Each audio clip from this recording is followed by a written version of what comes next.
Shut up and sit down.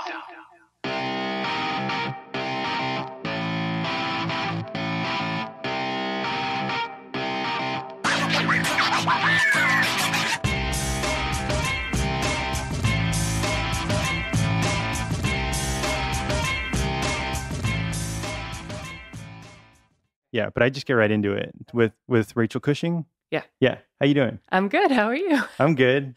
Are you nervous?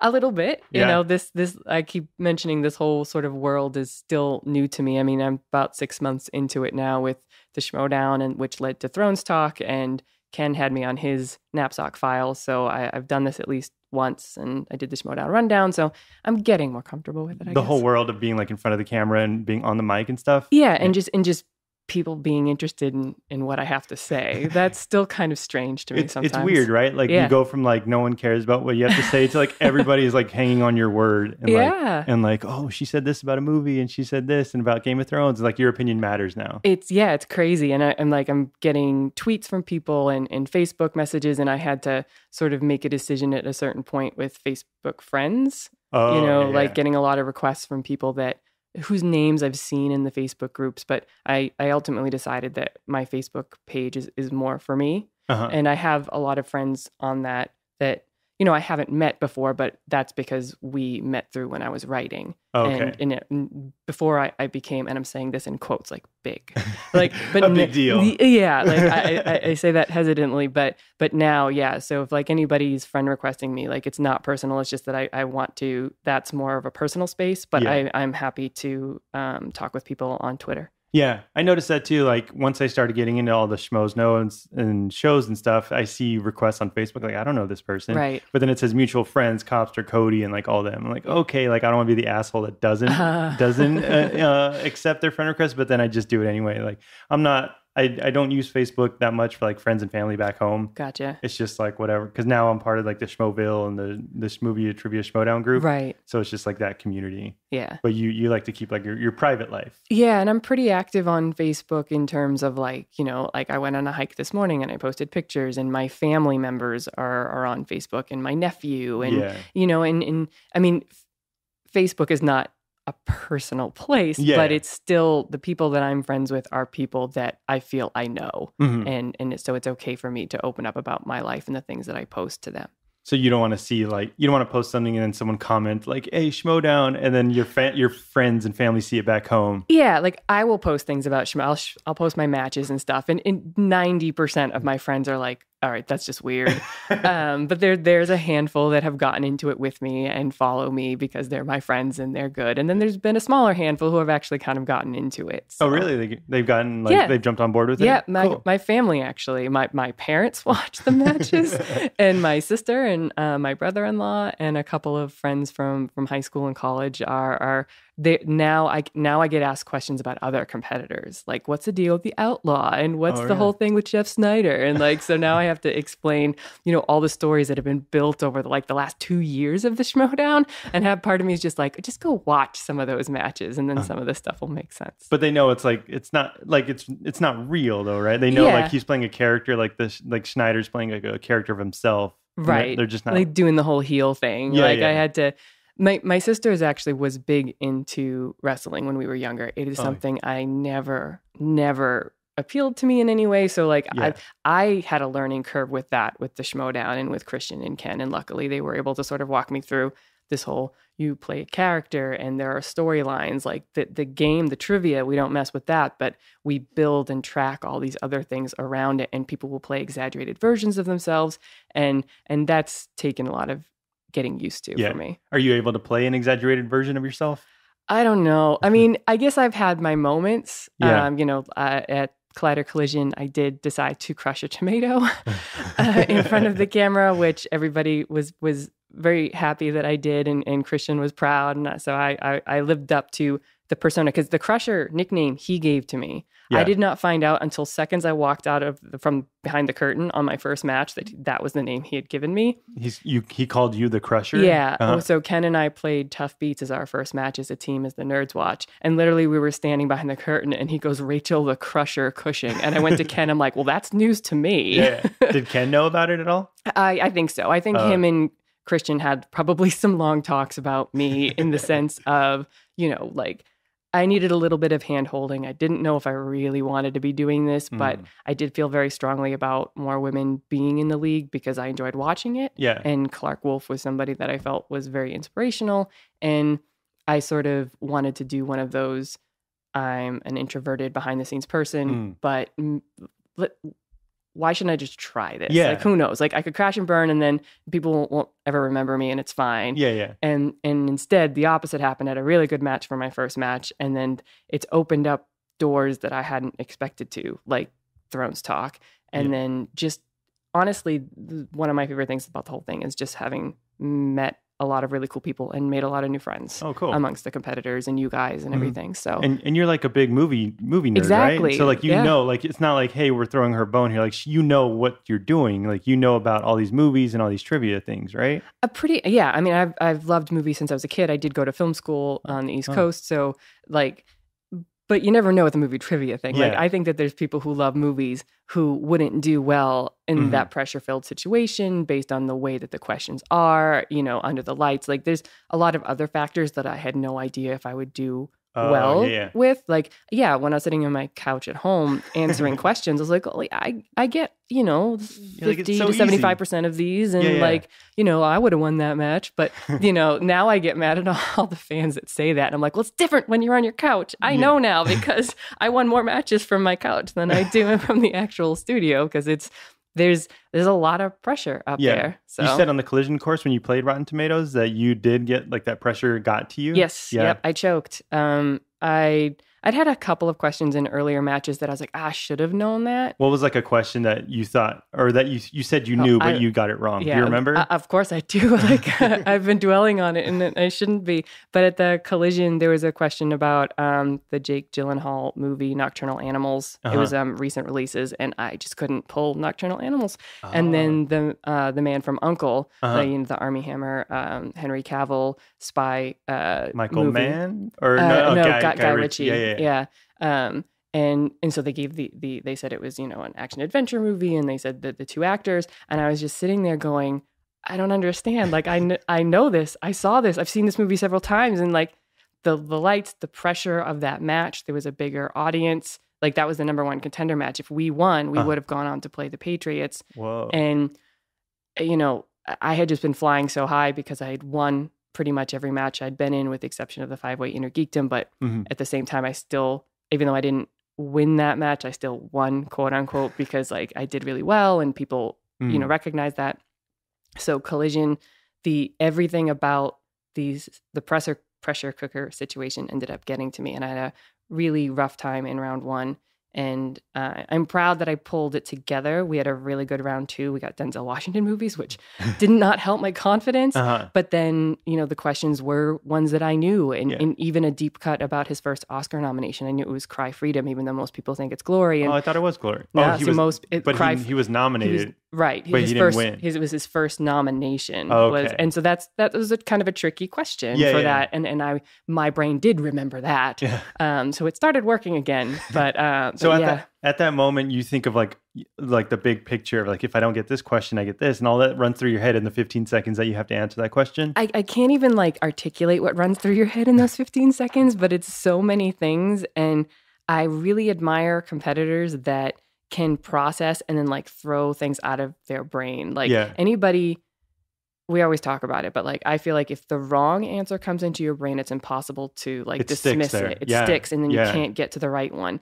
And then there's the moments where it's like you can picture something, but like a poster or an actor and you just can't get the name. And then there's, the banter from the two guys at the table. That's what I feel like. It can get distracting when they're just like talking over there. Yep. You're just like, I hear them talking and they're saying funny things, but I'm just trying to remember like what movie Jake Gyllenhaal was in. Right. Yeah. I'm desperately trying to block them out. And most of the time I do, but then when there's a big crowd, you can't help but hear a lot of stuff going with that. And I do like the crowds because I like the feeling, I like the energy you get from having the crowds there. Like when you get a right answer, like you get the cheers and the claps and everything. And I have felt like a lot of love from the crowd. Like I said, I've made a lot of friends and luckily I'm not a heel. So I don't get booed. And I do feed off that energy in a weird way. But Collision, it might have just been, a little too much. Yeah. And coupled with, but I put the stress on myself. Going into it, I know that I need to step up, and especially because I'd been doing well. When you do well right from the get-go, there's this now I got to live up to this. Now I got to live up to this. And but you put that pressure on yourself. I am champion of putting pressure on myself. I've been doing this my whole life, and in life and in work and in school and everything. I was always very driven and always driven to honestly be the best. I'm a huge perfectionist. So, but no one's putting that on you. Like your parents aren't putting that. It's just you doing it to yourself. My parents are incredible people. They're highly intelligent. They've done things in their lives that make them my heroes.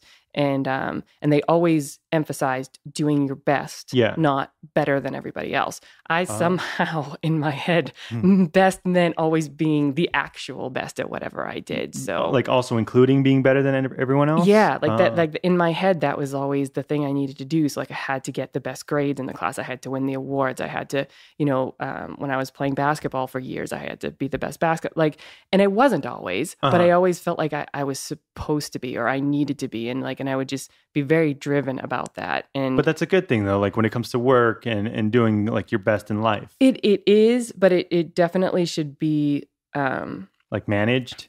Managed and looked at from the correct point of view. So like I mentioned, I played basketball. I've been 5'9" since I was 13 years old. So pretty much at that point, somebody handed me a basketball and was like, obviously you need to be playing. So, and my mother played when she was kind of a basketball star when she had been my age. So I started playing and I loved it. But once I was making my way through high school, and the coaches, I don't know, I have this problem with high school sports, and that it's supposed to be fun, and I was playing for a team that sucked all the fun out of it. It was the kind of thing, you lose a game, then the next practice is going to be the practice from hell. You run suicides the whole time until you throw up, that kind of shit. And you're like, how is this supposed to make me a better basketball player? No kidding. And I had such I had so much fun with it for years, and then now it wasn't. And then I had done spring track as an off season ever since it started when I was a freshman, not for any reason other than to be physically active to train for basketball season. Oh, okay, yeah. And but I fell in love with it, and we weren't a great track team, but that coach always stressed not beating our opponent, but everybody having a personal best at every track meet. So if you're good, if you're doing your best, it'll just fall into place that you do beat them. Yes, he wasn't he's like, don't think about the other team. Think about how fast did you run the 200 last time? This time, try to do a 1/10 of a second faster. How far did you throw the javelin last time? Do it, another foot. And he was always so encouraging about, cheering each other on, and even cheering the other team on, and just sportsmanship and personal bests. And that attitude, I gravitated more to that. And it's so much better than teaching out of fear, or coaching out of fear, and for high school, we're not getting paid for this. We're not on scholarship for it. I don't know. Sports and being active has always been something that I've enjoyed, and I want to have fun with it. And so, coming after 4 years of high school, basketball wasn't my fondest memories. Being on the spring track team was my fondest memories for being in a sport. So. Yeah. It's an extracurricular activity. I don't have to be doing this. Yes. I have my main schooling to do. I do this for fun or to hang out with friends, whatever. It's fun to win. You want to be good at it. You don't want to waste your time with it. But also why is it such a big deal? Right. And so being on that team and having that coach, this guy named Jim McGurk, I've carried that with me through life and tried to remember that lesson, not necessarily being the best in the room, but being the best that you can be, being better than you were last time, for me personally. And I don't always remember the lesson, but it's a good one, and I harken back to it whenever I can. So it sticks with you now. You don't look at other people around your same area or age or anything, and hey, how come they're doing this and I should be doing that? That's a whole other conversation of what somebody should be doing at any given age. It's a tricky slope, but isn't that the same thing where it's hey, you should be doing your personal best, not what they're doing? And again, it's an ideal way of looking at things, and something I try to be better at doing. I'm not always good at it because that slippery slope is basically one of those things. As a 37-year-old woman, I'm single, never been in a serious relationship. My sister has been with her boyfriend since they her husband now, but they met in college, so 10 plus years. They have a kid together. That, you know, they kind of have the life that like everybody quote unquote says you should have. And like I moved out to LA and I work in television and I live by myself and I hike mountains on the weekends and I do a lot of travel. And it's funny, a lot of people are like, well, that sounds amazing. But then there are other people who are like, what are you doing with your life? Yeah. You know, and it's just like, what do your parents say about that? They are 100% do what you want to do. Do you. They have always been that way. And I've been very lucky with that. But it's hard not to, even just looking at my close friends. I was just looking at a picture because I've been doing this hiking, backpacking, camping thing for years. And I had a group of friends that I used to do it with all the time. Mm-hmm. And there's a picture of us at the Grand Canyon I was looking at, and it was 2008. There's 5 of us in the picture.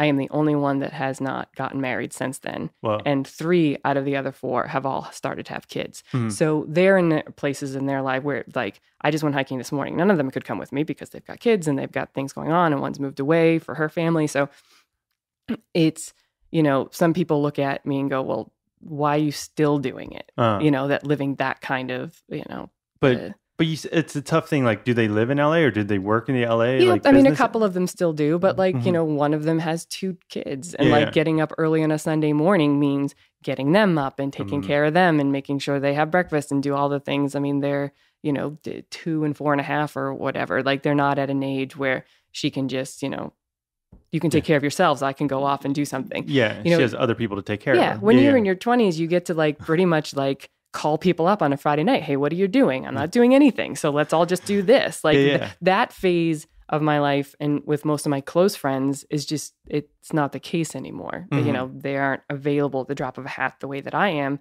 given, you know, my lifestyle choices at this point. So, but I feel like LA is kind of like a weird thing, like the business of LA and like just like the friends. It's hard to make real friends in LA. I feel it takes effort. It takes time. Uh-huh. I mean, it's always taken me a long time to feel comfortable with people. Uh-huh. And it's interesting because LA is basically made up of people from everywhere. Yeah, like it's a melting when pot. You meet native LA people, it's always like, oh, you're a rare breed. Yeah. I have a couple of friends that grew up like in the Valley and whatnot, and I love their perspective on all of us foreigners. But foreigners, yeah, from all 50 states, countries. I mean, we're people in LA are from everywhere. Yeah, yeah. But it almost all of my close friends I met not through the industry. This group that I'm talking about, one works in finance, one's a copywriter. They have nothing to do with our industry. Then how'd you meet them? Hiking. Oh, just hiking? Yeah. How do you meet someone hiking? Just like go up to them and talk to them on a hike? No, it's a person. So my best friend, a woman named Stephanie, who I went to college with, we moved out to LA together. Oh, okay. She's also originally from Massachusetts, as I am. And she is the extrovert to my introvert. So like our first year, we lived in this dumpy little apartment in Hollywood when Hollywood was still grungy. This is 15 years ago. And parts still are. Yeah. But that our old neighborhood's like all nice now. And expensive. Very. Yeah. But she was the one who would be like, she would find, you know, through like our alumni connections, like Boston University connections, she would be like, so this person who graduated 2 years ago, who is friends of a friend of a friend, is having a party. We're going. And I'd just be like, oh, okay. So she would drag us out, and she played intramural soccer. Oh, okay. So she met some people playing soccer, and then we started hiking on the weekends because we couldn't afford gym memberships at that point. Yeah. You're PAs when you first move out here, and you make no money. Yeah. And so she would invite like some of her soccer friends to come hiking with us, and then she met like a friend of a friend through soccer, and then like a secretary at one of her jobs. Like she's the linchpin for this group of friends. Like she met all these people, and we all found that we had hiking in common as an activity we really enjoyed doing, and camping, and over the years, we started going on bigger and bigger, further out trips and things like that. So, okay. So you meet it through her, but then if she invites you somewhere, are you like up for it all the time? Or are you saying like, no, I don't feel like going? Like, who am I going to know there? Or are you kind of like introverted like that? So are you an introvert or are you an extrovert? I'm an introvert. I don't like going outside the world. I don't like experiencing anything. So, but you understand like the thing that's sometimes hard to explain to extroverts is that going out and being sociable is work for us. It's work and it's exhausting. Yes, exactly. So like, especially in like if you're being invited to a party where you know one person, that is so stressful for me because that basically means that like I have to go into a room of 99% of the people I don't know. Yeah. And it's lame to just like stick to like glue to the one person you know, but I'm not good at starting conversations. I'm not like you stand on the outside of two people talking about something and it's like, how do you butt in any way that doesn't feel like, how do I just be like, hey guys, what's up? Like, right. Nice to meet you. People, I have friends who do it and it just they make it look so easy and it literally, it stresses me out. Yeah. So there have been periods in my life where it's been harder and periods when it was easier. And when we first moved out here, it was sort of a forced situation because how else are you going to, I just moved 3,000 miles away from my family, whom I'm incredibly close to. All support systems are 3,000 miles away. Everything's gone. and I have friend. This one friend. Yeah. And so I knew that if I didn't put forth the work and the effort to make friends and to find people to form a new kind of family, then I would never survive being in LA. And I was right. You know, you have to form a different kind of family out here if you don't have any actual blood family. That's what I noticed, like going to college and like first starting off in LA, I was like, I don't want to do anything. I'll just figure it out on my own. I'll do it all myself and I'll just try to like make my way. But it's like, no, you have to make the connections and meet people because that can lead to something else. And you can meet a friend who needs this person or needs this sound guy or whatever. Right. That's a whole other level to it too, of like I always call it the schmoozing side of LA. And I'm still not great at it, but I've kind of realized that like a lot of people don't like doing it. So like you kind of gravitate towards those people. Like we got to make contacts. We have to have that Rolodex of people to work with and to look for future jobs with. And I'm a freelancer, so it's imperative for me to every show I work on that I make sure I am noticed by all the post supervisors and executive producers and my work is noticed so that when that show's over, I am on their list for future shows. Yeah. So that is part of it. And just, you know, over the years, I've gotten better at finding ways to, you know, to make it a little bit easier on myself. And when it's work related, that's sort of that's my point of view. That's my focus. That's my in. Like that's how you look at it. Right. Okay. Like this isn't like a social party situation, which I could just say, fuck it, I'm not going to do this. You know, when it's work related, you have to suck it up and whatnot. But the conversations tend to be work related and what shows have you worked on and which companies have you worked on and like, you know, what's your background and what school did you go to? So like there are safe topics and safe things that are easy to talk about. Yeah. Okay. And then they can lead toward more personal questions. You know, I've actually found, so I have like a kit that I take from job to job. So a company hires me to work as an editor on a TV show. It could be for 2 weeks. It could be for 6 months. So on the first day, I go in and I see what my edit bay is going to look like. And then on the second day, I bring my stuff and I have stuff. And you can see all my pops right there. You mean like, I thought you meant like work stuff. No, but work, I bring my standing desk and things like that. But they have the Avid machines and mix boards. They have all of that stuff there for me. But then I bring my things. So I bring my toys, I bring my pictures, I bring stuff that I've bought from all my international travels and maps and posters and things, and I put them up in my bay. And then when people come in and out, like they're immediate conversation starters.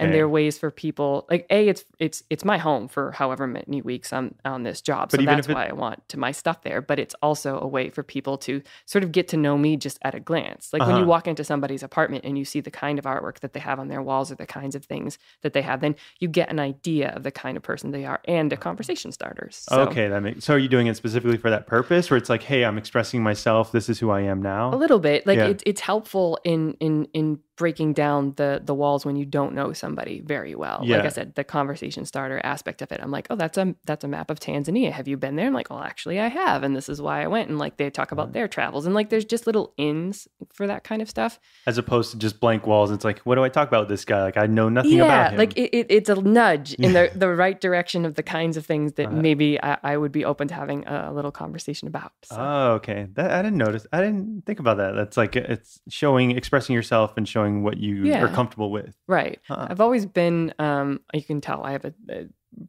you're in my apartment. Brian's in my apartment. So A lot of books. Yes, books, and my walls are covered with things like, even though I rent this place, like I made a deal with my landlord from the get-go. I'm like, I want the walls painted in at least some of the rooms. Like I didn't want just white walls.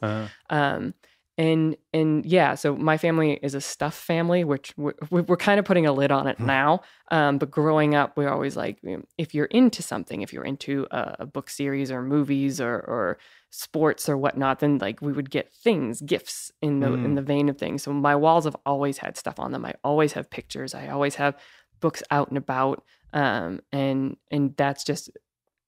It just shows who you are. Yeah, and it's something I've walked into friends' apartments that are like minimal. Yeah. And I'm always like, how do you live? Like I kind of twitch. I'm like, I need stuff around me, and I fill a 2-bedroom apartment in LA. It's a pretty big apartment, and it's just me here, and it's all my stuff. I cover it. I filled up the place. So. Why do you need so much stuff though? I don't know. It's like I'm the kind of person who like walks through Comic-Con and just is like, that's really cool, or that's really fun, or that's really cute, or whatnot. And when I have later in life done a lot of traveling, and I like reminders of memories, things that I've done, and like so, significant things that are part of your life, right? And like that is a physical representation. I mean, I always have the memories, and you always have pictures, but I like the. Don't want to call them tchotchkes because there's the cheap versions, but there's the nice ones too. Like I actually buy quite a bit of artwork, so you can see it. I explained it to people. I went to Nepal a few years ago and bought some artwork, so I have that hanging, and I have some on my mantle, and I have like prayer flags and prayer wheels, and I'm really interested in Buddhism, so like a lot of that stuff. It when I look at it, it reminds me of that trip and how amazing that trip was, and it just, I like having the physical things around me sort of creates an atmosphere that I like, I guess. It just shows like, this is what I've done in life. Like, yeah. It's like kind of like a report card. I think, I don't know. Because when I think of it, I just like, if I move, I have to like carry all this stuff with me. When I moved into this apartment, more was let go. I had even more, which is crazy because I went from a 1-bedroom apartment to a 2-bedroom apartment. But the longer you live in a place, like the easier it is to...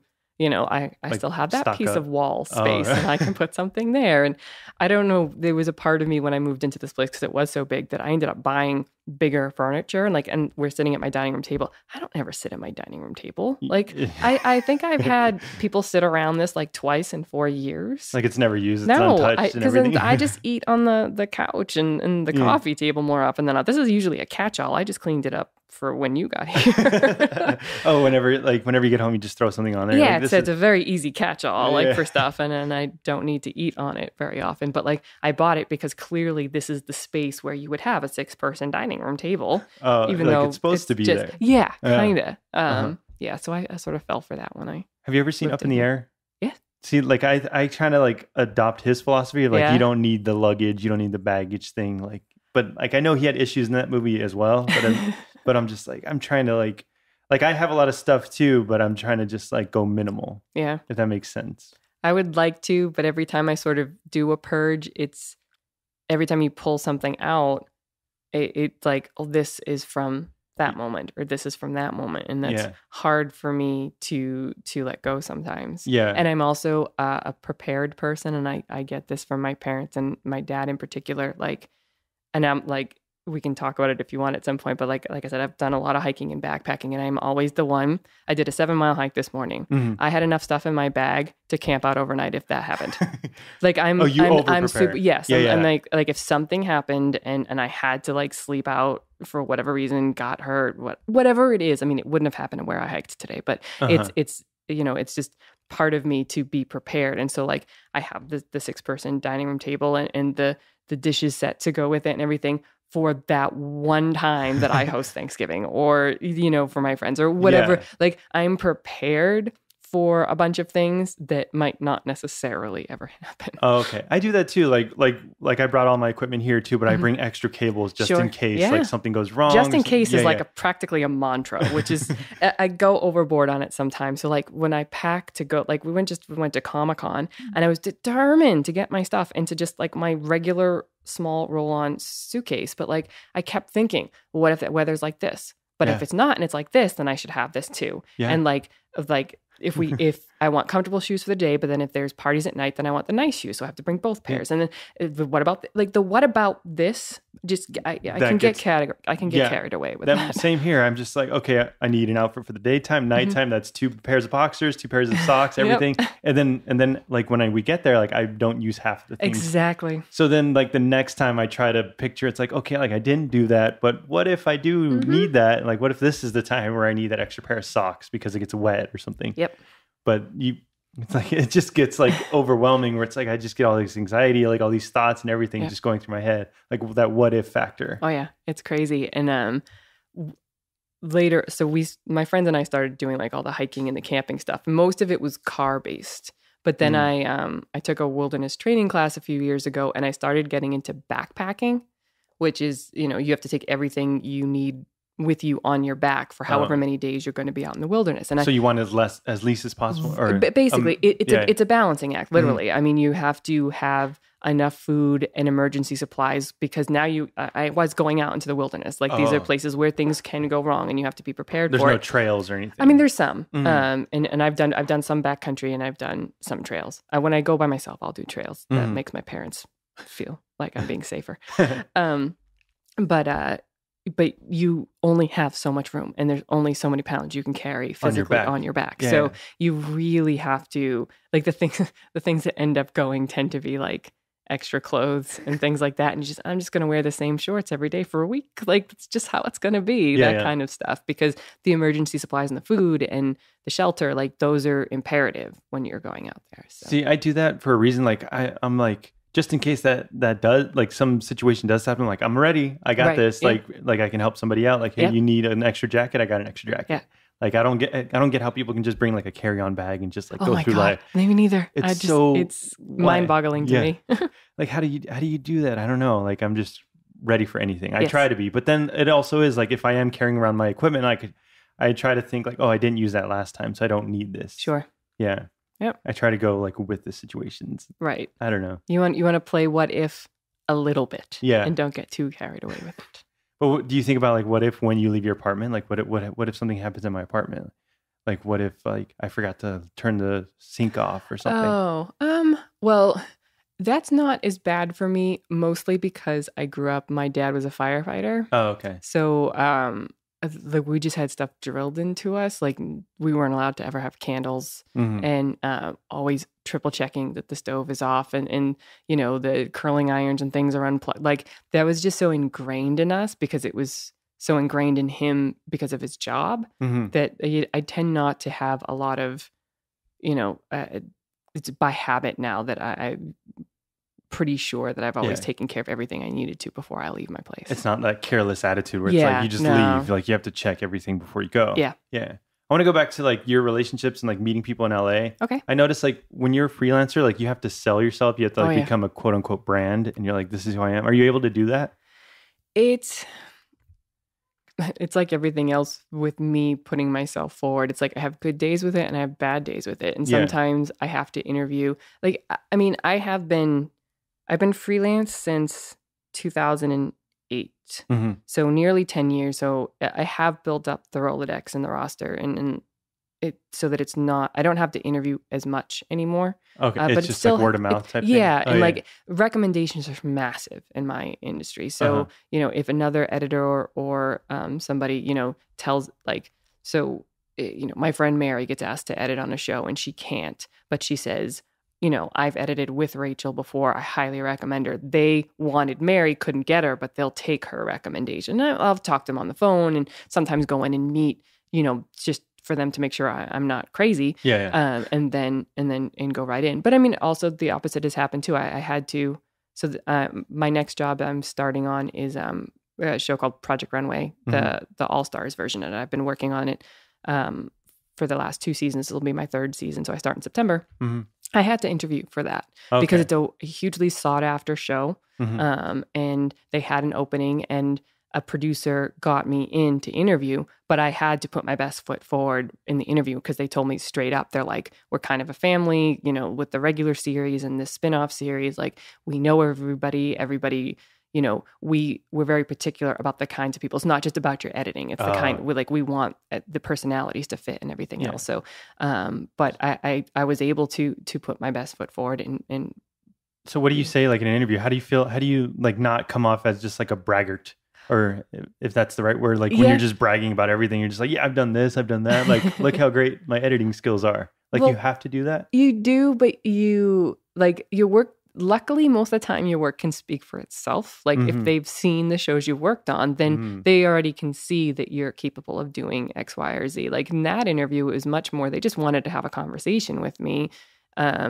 And to explain their process, because also the process of editing a TV show is different show to show. Like, and they were like, we do teams of editors and we don't do screenings. We just have outputs on certain dates. And like, do you work well on your own? Do you work well with others? Do you work well with others? I do. I find that my job is best when it's collaborative. Because I feel like an introvert, you're just like, let me do my thing. I'm just in the dark room and then I'll submit it when I'm ready. That's definitely a big part of it. But I have to say that the one time in my life when I'm not as introverted is when I'm dealing with my work in terms of at Project Runway we get hundreds of hours of footage and the story producer looks through it, I look through it, and then I love having the sit down conversation with that person saying, all right, these are the things that I saw, they show me the things that they saw, and we hash out. Like, I think these pieces should go together. I think this is the arc for this character. I think these are the things that we should highlight. And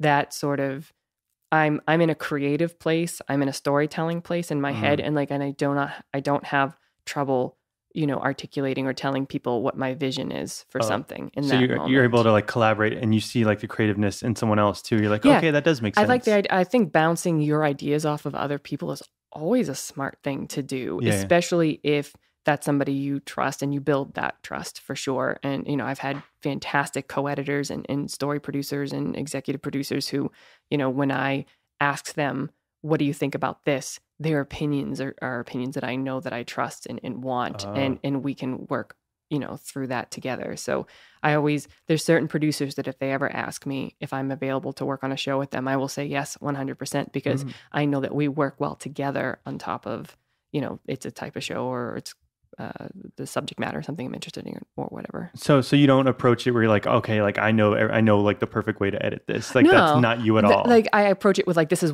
how I think I should. And these are the things I think we should highlight and whatnot. And plus you discover things as you go when you're editing. Like, a lot of times you don't, like, you try to sit back and go, this is what I'm going to do, but then you get into the thick of it and other ideas come to you, and then I'll run out and be like, look what I just found, or well, look what I just tried and I think it works, and so let's try maybe altering a little bit our original plan or something like that. So. And you primarily work in like unscripted television? Yes. Yeah. Okay. Was that like by choice, or did it just like happen like that? Like most things in LA, you sort of fall into jobs, especially at the beginning, and I've fallen into a lot of lucky situations. So my first job as a PA was for a trailer company, and I got it because of an alumni connection. And I worked my way up, PA, dub room operator, assistant editor, finishing assistant editor, and I was just starting to edit trailers there. And I loved this company, and I learned so much from them, and the people were amazing. But I ended up hitting a wall in terms of I liked editing it, but it was advertising. It wasn't storytelling. The best trailer editors do tell stories with their trailers, but most of them are doing 30-second television commercials for, they're big movies. Wait, what do you mean they're advertising? It's trailer editing is advertising. Yeah, like it's selling right. Movie. It's selling a movie. Like the people on the studio side they're noting your 30-second television spot with notes like, more shirtless Brad Pitt, or put all the funny jokes in. Like, you wonder why all the funny jokes end up in those trailers. It's because they want them to be in them, because that will get your butt in the seat. That will get you to pay the money. And they kind of don't care about the giving stuff away or shots that don't end up in the movie, end up in the trailer. Their single-minded goal is to sell as many tickets opening weekend as possible. And you didn't like that approach to it? Yeah, because it's like I would watch an editor put together a trailer that was gorgeous. And that's version 1. And then it would go through 30 some odd versions. Whoa. From all the network people. Sometimes a director or producer would have a say depending on who they were.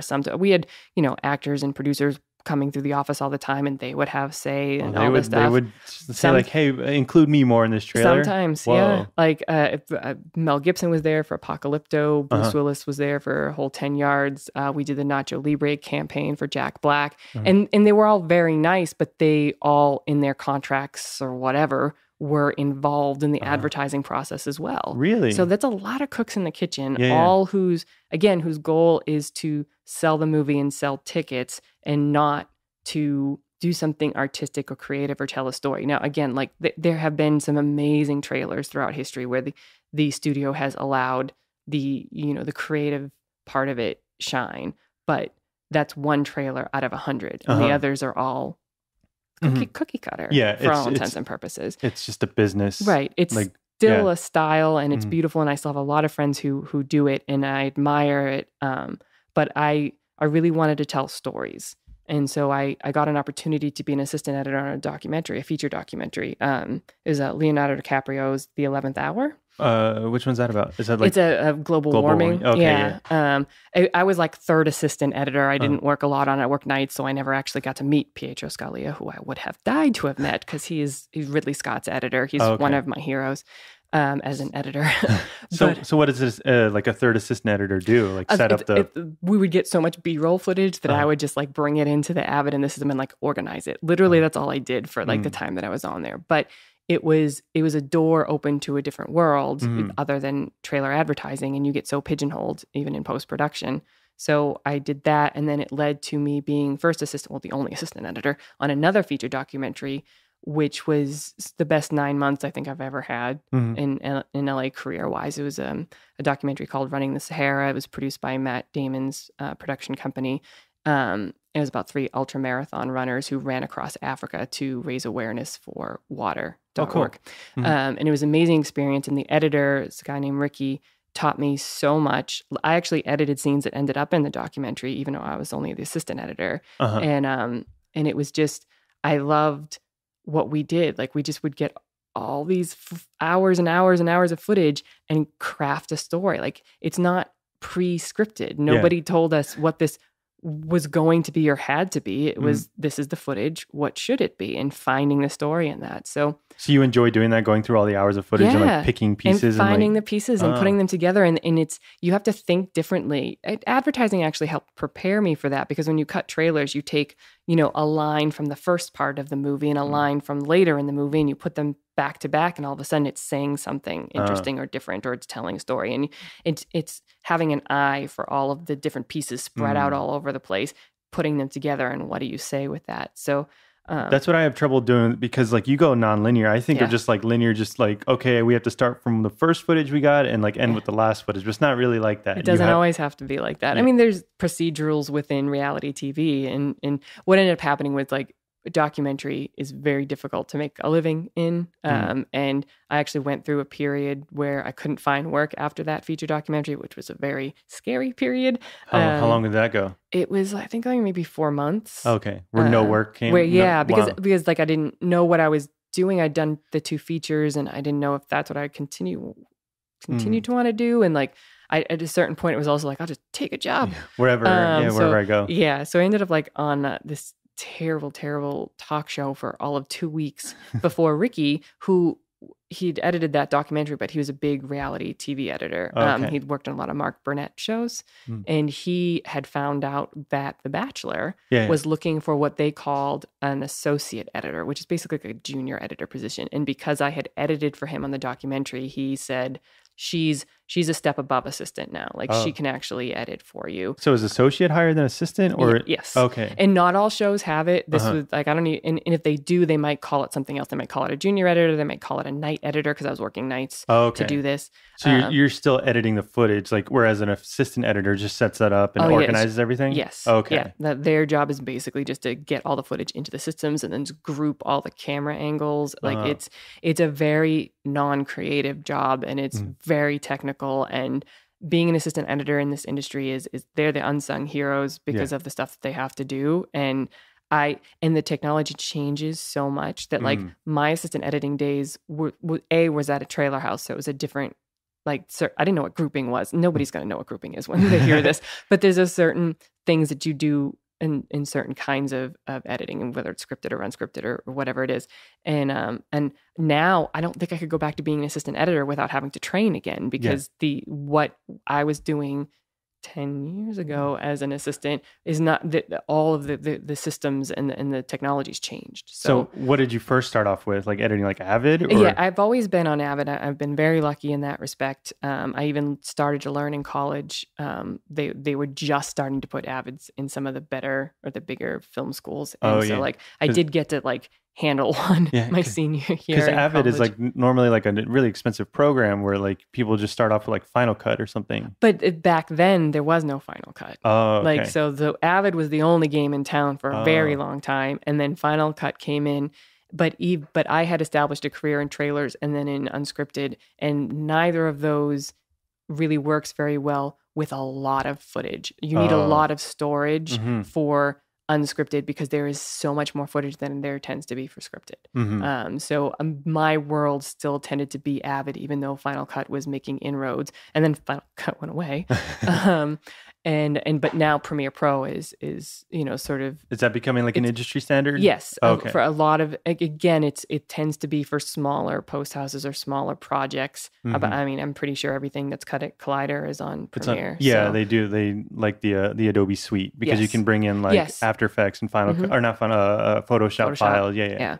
So, but you never touched like Premiere? No, I know I should, just for myself, and not necessarily for a career, because again, most of my career path now is in reality television. Ever since The Bachelor, it's just sort of gone in that direction, and I don't mind that. People are always like, "But that's so lowbrow." Like, don't you like? Oh, the unscripted stuff. Because I've worked on Real Housewives of whatever and like that kind of stuff, and yeah, I get it, but as an editor, putting together that kind of stuff in that way, like looking at all of this footage and finding the story and crafting the story, I get more creative control as an editor than somebody in scripted does, because it's already been planned out for you. Because the director would come in and he's like, no, I need this shot. Yes. And he's like, and he knows what he wants. Were you just like a button pusher kind of? It's my least favorite term for editors, and even for scripted, my friends that are scripted editors hate it. Like, we all bring a point of view to the table. But yes, there are directors who will treat you like a button pusher, that it's only what is in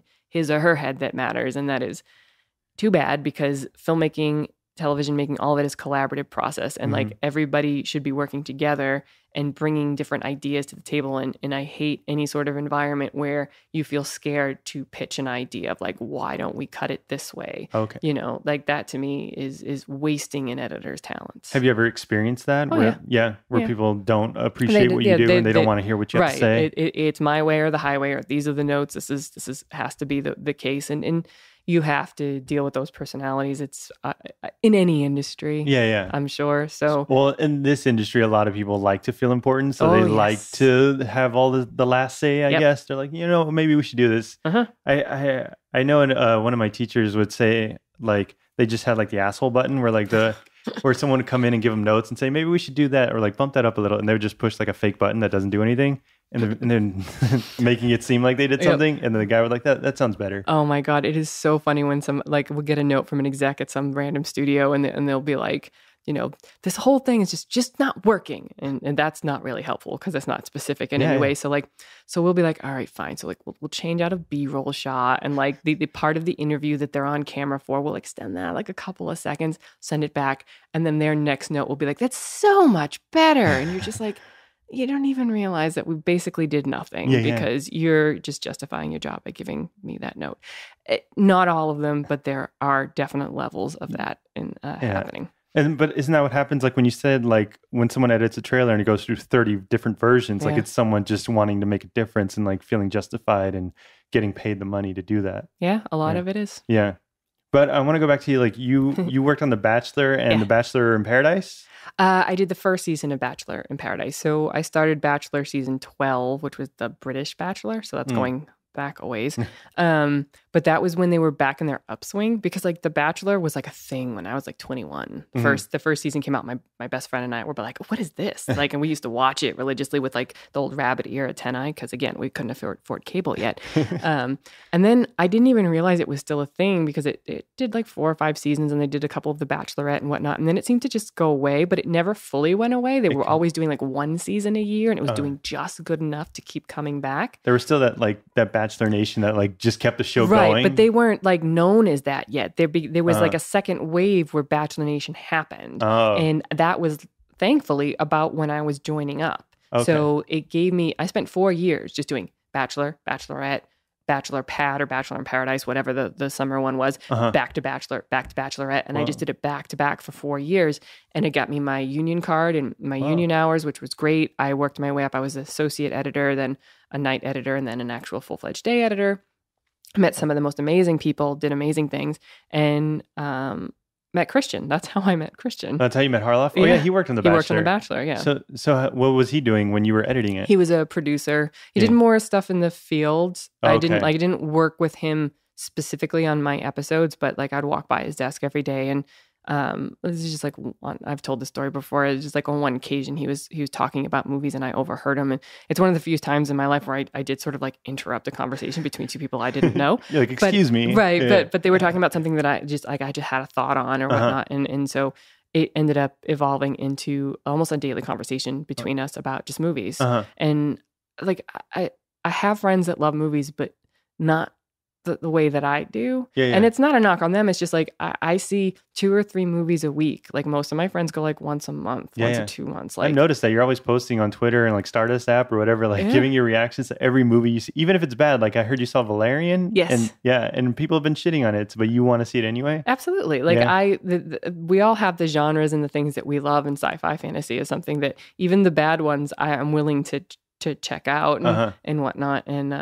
And I've always wanted to talk about movies, but like I don't want to piss my friends off by like keep going on and on about them. And that's been one of the amazing things about the Schmoes and then eventually Collider, is that like these people are like my people. Like they will talk about it to death too. Like and movies are their lives. Yeah, exactly. I mean, for them, absolutely. Like they all have careers with being YouTube personalities and writers and reviewers, and it's a beautiful world, and like I love having like one foot in it. So did you like, is that what you noticed in Christian, where like he just loved movies like as much as you did? Yeah. And you guys just talked movies back and forth? It was just very easy. He was always very easy to talk to for me. And and he told me about his YouTube channel, which was just Schmo Snow at that point. And so I started following them and watching their podcast. And did he start it like at that time? Or no, I think it had been going on for a couple of years at that point. This was probably 2011 or 12. Okay. That's when I met him. So did he say like, hey, I have a movie review channel called Schmo Snow? Oh, cool. And then he told me that he was friends with Katie Sackhoff, which basically meant I was always going to watch just in case she might show up, because Battlestar Galactica is one of my favorite all-time television shows. And I was like, who? Yeah. And yeah, so it was just fun to watch them. And then they started the website, and I was kind of curious, like just to help out on the side and maybe write a little bit. And that's how that got started. And I met Riley and then Ken, and went to I think I went to Christian's 40th birthday and met some others. So like I slowly started to get to know some of the crew that way. But you wrote for Schmoes Know too? Like you would give articles and stuff like that? Okay. Yeah. So so it was just you and Christian, like kind of like day jobs, like office work? Because you said he had a desk, but I can't imagine him with like a desk. Well, it was like a cubicle. Like he was out, and so his cubicle was right in front of the kitchen. So like, and as an editor, we had rooms. We had our edit bays. They tended to be kind of small, but like I would come out of my edit bay and I'd walk to the kitchen, and I'd walk right by his desk, and he would either like almost every day, like he would either like call out to me and say, hey, did you hear this news? Did you see that trailer? Did you see this movie? Whatever. Or I would stop and say, hey, like, what do you think about this? Have you and Mark reviewed this movie yet or whatnot? And we would just like chat, and it would be like my break time or whatnot. And then I'd go continue on to the kitchen, grab a drink or whatever, and go back to my bay and go back to work. But yeah, it was almost a daily occurrence. But at that time, you didn't think of like what that would lead to. You were just no. This was just somebody to talk movies about. Like they was, and even now with everything that's been going on with Collider and how amazing it's been in Thrones Talk is just, I'm still so stoked that they asked me to do that. I have a career. I love being an editor. And I have worked my ass off for 15 years to get to a place where I'm a good editor. I'm a well-paid editor. Like I get to work on good shows, and it's afforded me the lifestyle that I have, which involves, a lot of travel and being able to afford this apartment by myself and things like that. So I'm not looking to make a career change, even with all of the stuff that's happening, because that I wouldn't be able to live the life that I've established for myself. And it's not just the superficial stuff. I do love editing. But this has afforded me sort of like another avenue to be creative in a way that I never thought I could be. What has afforded you? Like the whole Thrones talk thing, or the Thrones talk thing, the movie trivia Schmoedown, and even just writing for Schmoes Know. Like I've always loved writing analytically. I'm not a good fiction writer. I've tried.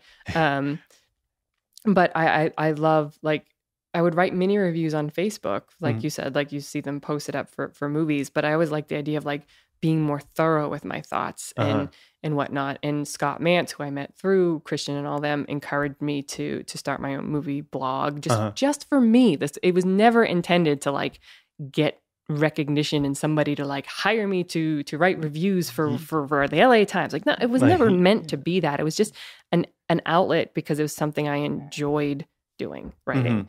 And then Mark Riley is the best editor in the world. Basically, he would just be like, what do you want to write today? And it'd be like, I'd pitch this story, and he'd be like, go for it. And I'd be like, okay. So, and that was a lot of fun. And it's transitioned. I don't write as much anymore because now he's stepped down and he's asked me and a couple of other people to be the editors. Not to be confused with the video editing. I actually do. I'm a video editor for television. But I'm an editor. I'm like a copyright. I guess that's what you would call it. Like we have writers for schmoesknow.com, and they filter their articles through me and a couple of other people. So like I'm correcting their grammar mistakes and making sure that their information is correct and that it's posted up to the site correctly. So I don't write as much, because that is more time consuming than you would think. I mean, I love our writers. They're very talented, but a lot of them are young. Some of them aren't, English isn't their first language. So sometimes I have to fix things with their articles and whatnot, just so that, we don't get the site into trouble for like misquoting or misspelling. And then also just making sure it makes sense. It makes sense, and like just reads well, so people can come back and like, right. We want people to come back. Absolutely. Yeah.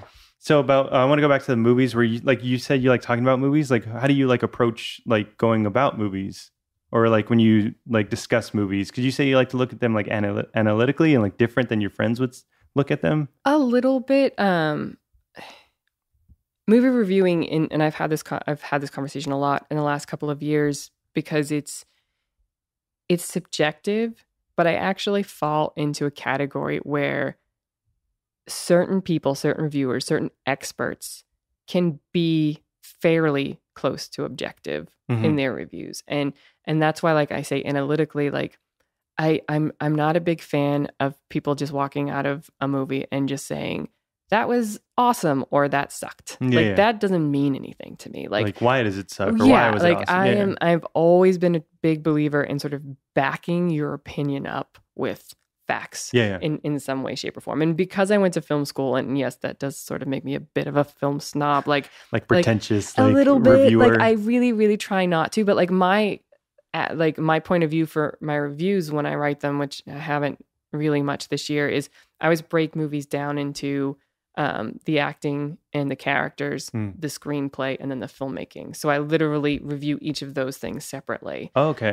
And that's my breakdown. So like I can overall say I really loved a movie, but then in one of those sections can say, but there were problems with this, this, and this, and that kind of thing. And I feel like people need to differentiate. It's like that whole thing of, at the end of the year, you can say what the best movie of the year is, and you can say what your favorite movie of the year is. And those most of the time won't be the same thing. They shouldn't be, I feel. Yeah. Because you want to like any movie, like that just makes you feel good or makes you laugh or whatever. Right. I'm never going to tell somebody that they shouldn't love a movie. Even if it's, pretty categorically a bad movie. Like I think you can say that there are movies that are bad movies, badly made, badly acted, badly written. Like that's the case. I mean, you just mentioned like Valerian. Like I enjoyed it. Oh yeah, I know it's a bad movie. I can tell you that like the screenplay is not good, the acting is not very good, but I love space operas. I love color and pop, and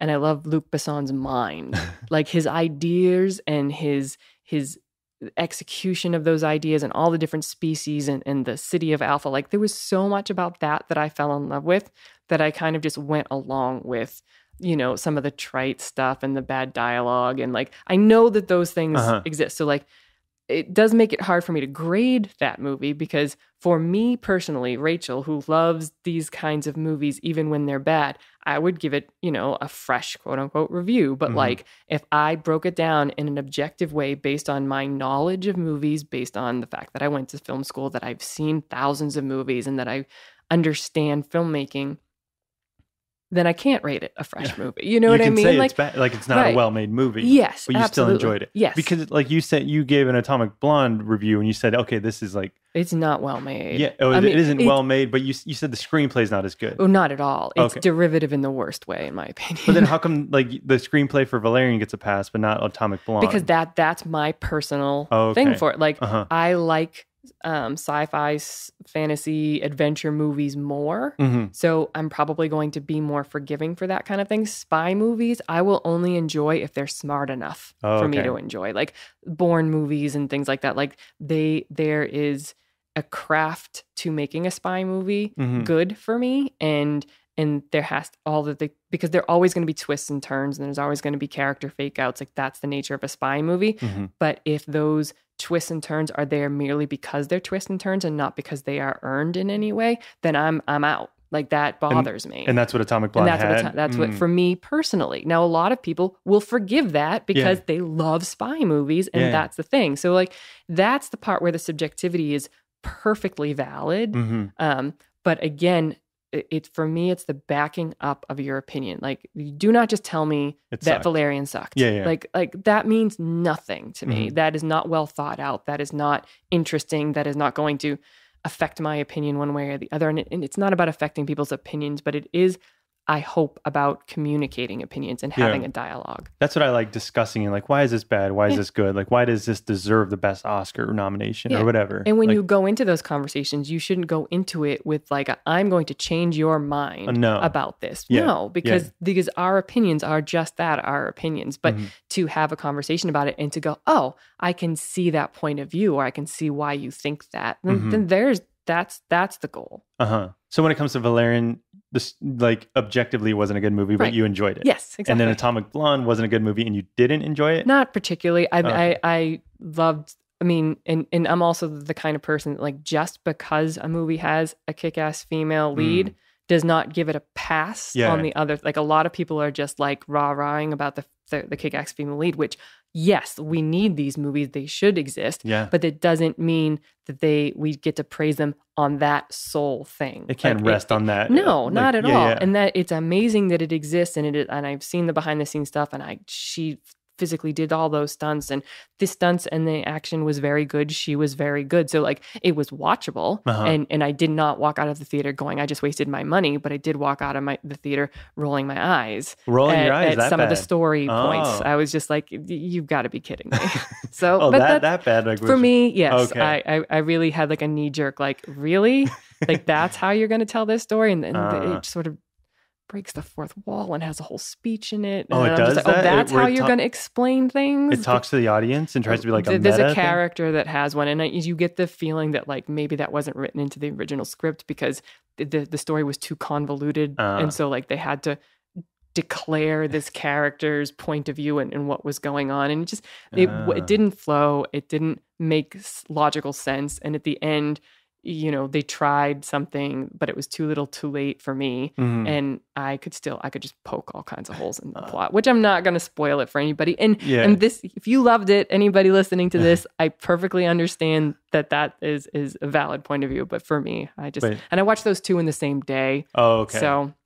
See, okay, but you give like space operas a pass. What about like a Jupiter Ascending, something like that? I felt probably similarly to Jupiter Ascending that I did to Valerian, in that like it's the worlds. Like I appreciate, it's why I love fantasy literature too, is like I appreciate anybody that thinks outside the box. Just goes like creative. And completely like what if an alien race looked like this and did this? And like to see the imagination on the screen in that way, like a lot of people find really cheesy, and that's fine. But like I just love the creativeness and the innovativeness of that. So, you know, I get sucked into the world, but the main characters and the stories they're actually telling, a lot of times, I mean, Hollywood just isn't learning that like apparent people aren't very interested in this to begin with. There's only a handful like me that will, you know, forgive certain things, and they're so expensive to make. Oh yeah. That one cost like $200 million or something like that. Yeah. I mean, it was mostly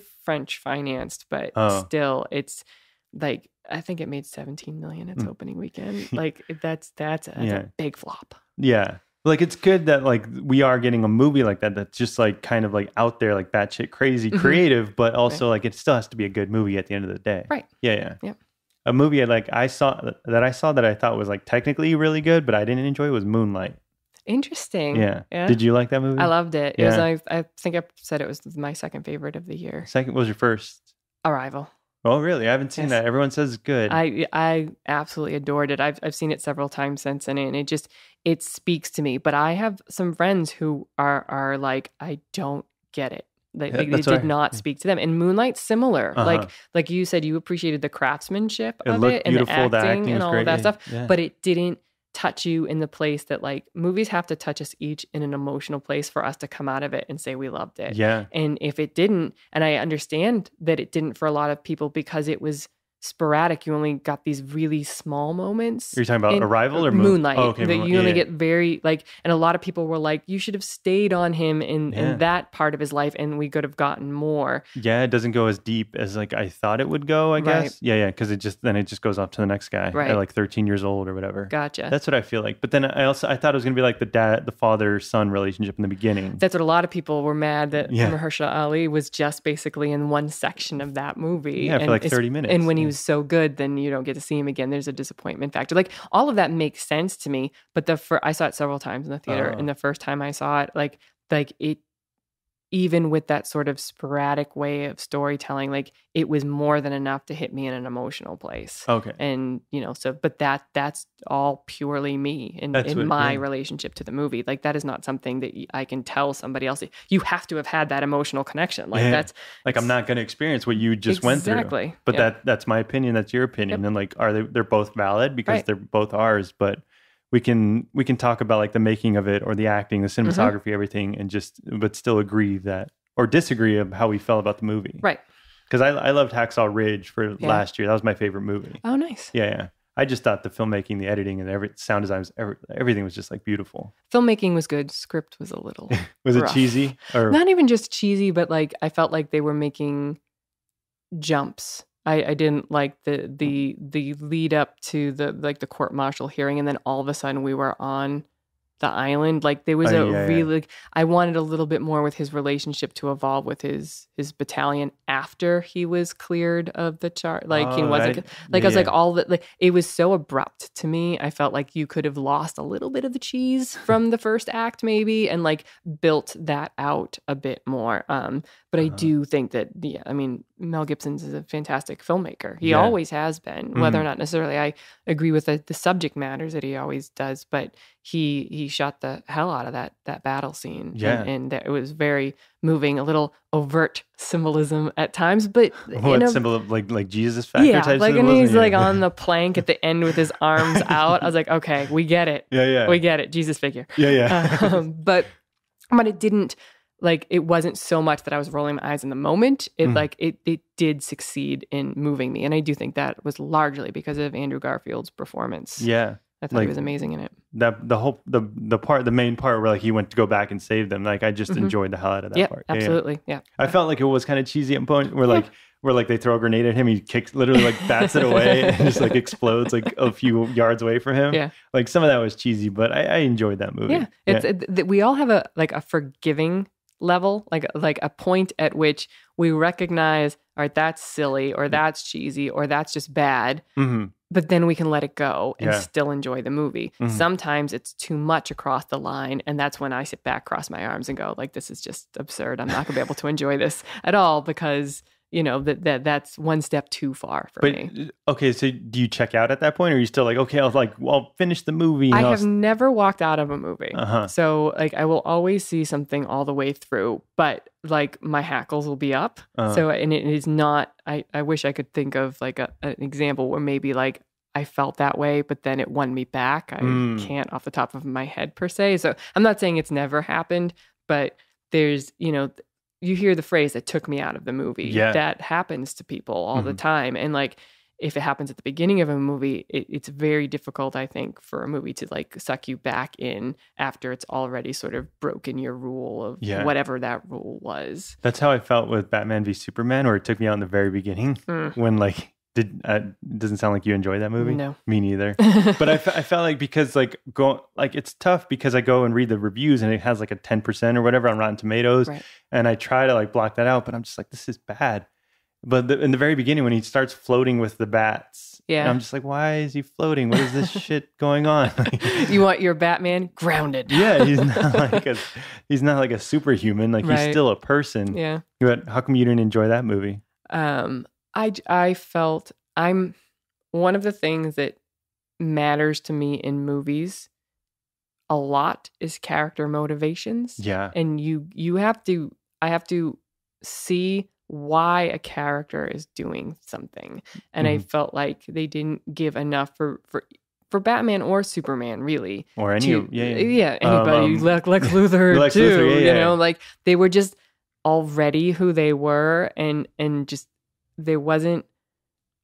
It's the silliness of them not just like stopping and talking is not like they didn't get the two of those characters to a place where I bought that that's what they would do for any reason other than plot. Where they just go like, we're going to fight this out. Yeah. And you're like, why are you guys fighting this out? Oh my God, just stop for 2 seconds and talk. And you're both rational people and the things that have happened to you. Like Batman got a little bit more than Superman did in that respect. I just don't feel like Zack Snyder likes the character of Superman very much. He hasn't treated him well. No. Like it's weird because I don't hate Henry Cavill as Superman. I think he's actually pretty good. And I like the first 2/3 of Man of Steel very much. I liked the way the story, that was one of the few times I feel like Zack Snyder actually did do some decent character development in the way the flashbacks wove in and out of the first 2/3 of Man of Steel, and then it just all goes to literal hell with the last act. But that's another one where it's like, okay, we get it. He's Jesus. True enough. Yeah. So there's just, I think Zack Snyder is an incredible visual filmmaker. I think most people agree with that, but I also agree with most people that like I don't think he's the best character director, and doesn't. I think he lets motivations and the whys for his character slide in favor of the spectacle and everything. Yeah. So that's what I feel like, because he took that image from The Dark Knight Returns, the actual like graphic novel, like where Superman is just floating in the space like dead. Or when Batman has like a gun on top of the building or something like that. He just like tries to get to that point. Right. He wants to wow you with this moment, this visual moment that like if you just freeze frame it as like a poster or a picture frame. And that's what he did with Watchmen. That's what he did with 300. Like and it's great in certain aspects, like 300 sort of like it's not really about character motivations. So you can just sort of like let it go and just enjoy it for what it is. Whereas with characters as beloved as Batman and Superman, you've got to give the character its due. Yeah. And I just didn't feel like he did. Yeah, where Batman is like, he's supposed to be a smart detective and supposed to understand what's going on. But in this one, he's just like, he just wants to beat the shit out of him. Why? Right. Because he's been like beaten down all this time. It's not enough. And it's a 2 and whatever hour movie. And plus there's this ultimate cut or whatever that is like. And you still couldn't get us there. Yeah, that's what. And I know, like when he's floating with the bats too, that's a dream sequence, which I felt like there was a lot of dream sequences in that movie too. Yeah, and you're just like, that's not pushing anything forward. That's just like spectacle on spectacle. Right, it's a cool image, so we're putting it in there. What's your favorite movie? Do you have a favorite? Or like when I get cornered with this question, I tend to answer Star Wars, the original, mostly because of what. Like my initial experience with it when I was like 7 years old, and saw it on VHS for the first time, Mm-hmm. and what it sort of inspired in me in terms of coming to love film and wanting to understand film. Like the first time I saw it, my reaction was, how did they do that? Uh-huh. I was like, I wanted to know about the miniatures and how they used the cameras and how they created everything. Whereas, so they were miniatures. Yeah, like Okay. I was 7, Yeah, so yeah. like I was I wanted to, like, I immediately just wanted to do like research on how they did it. And like, I became very interested in the how of filmmaking. So I would watch movies. And again, that's why I like sci-fi fantasy, because I know it's not real. Yeah. So how'd they do that? Yeah. You know? And so that became really influential to me. And it didn't, at that point, I didn't necessarily know I wanted to work in film, but it was always in the back of my head that I loved film. And eventually, I ended up taking some film classes in high school that spurred me to be like, maybe I actually do want to pursue this. And it was always to make movies. It was never about, like, I never wanted to be an actor or anything. Like, I never wanted to be a director. I just wanted to be part of the behind the scenes process. Mm-hmm. And through college is eventually where I landed on editing, is the thing that the part that I wanted to play in the process. So like when you first started, like, and then someone wanted to say, like, what did you want to do in this industry? You didn't want to say, like, I want to be an editor. When I moved out to LA, I did know that. Oh, you did know that. Yeah, it was in college that I got to that point. So I majored in film, and then once I got there, so I went to Boston University the College of Communications, their film department. Howard Stern's college. Yes. Yeah. And Mark Maron. Yeah. And so we had to take, they called it the tripod, which is, silly, but it makes sense. Like, we had to take a certain amount of screenwriting classes, a certain amount of film production classes, and a certain amount of film theory classes. Okay. And I got through the screenwriting barely.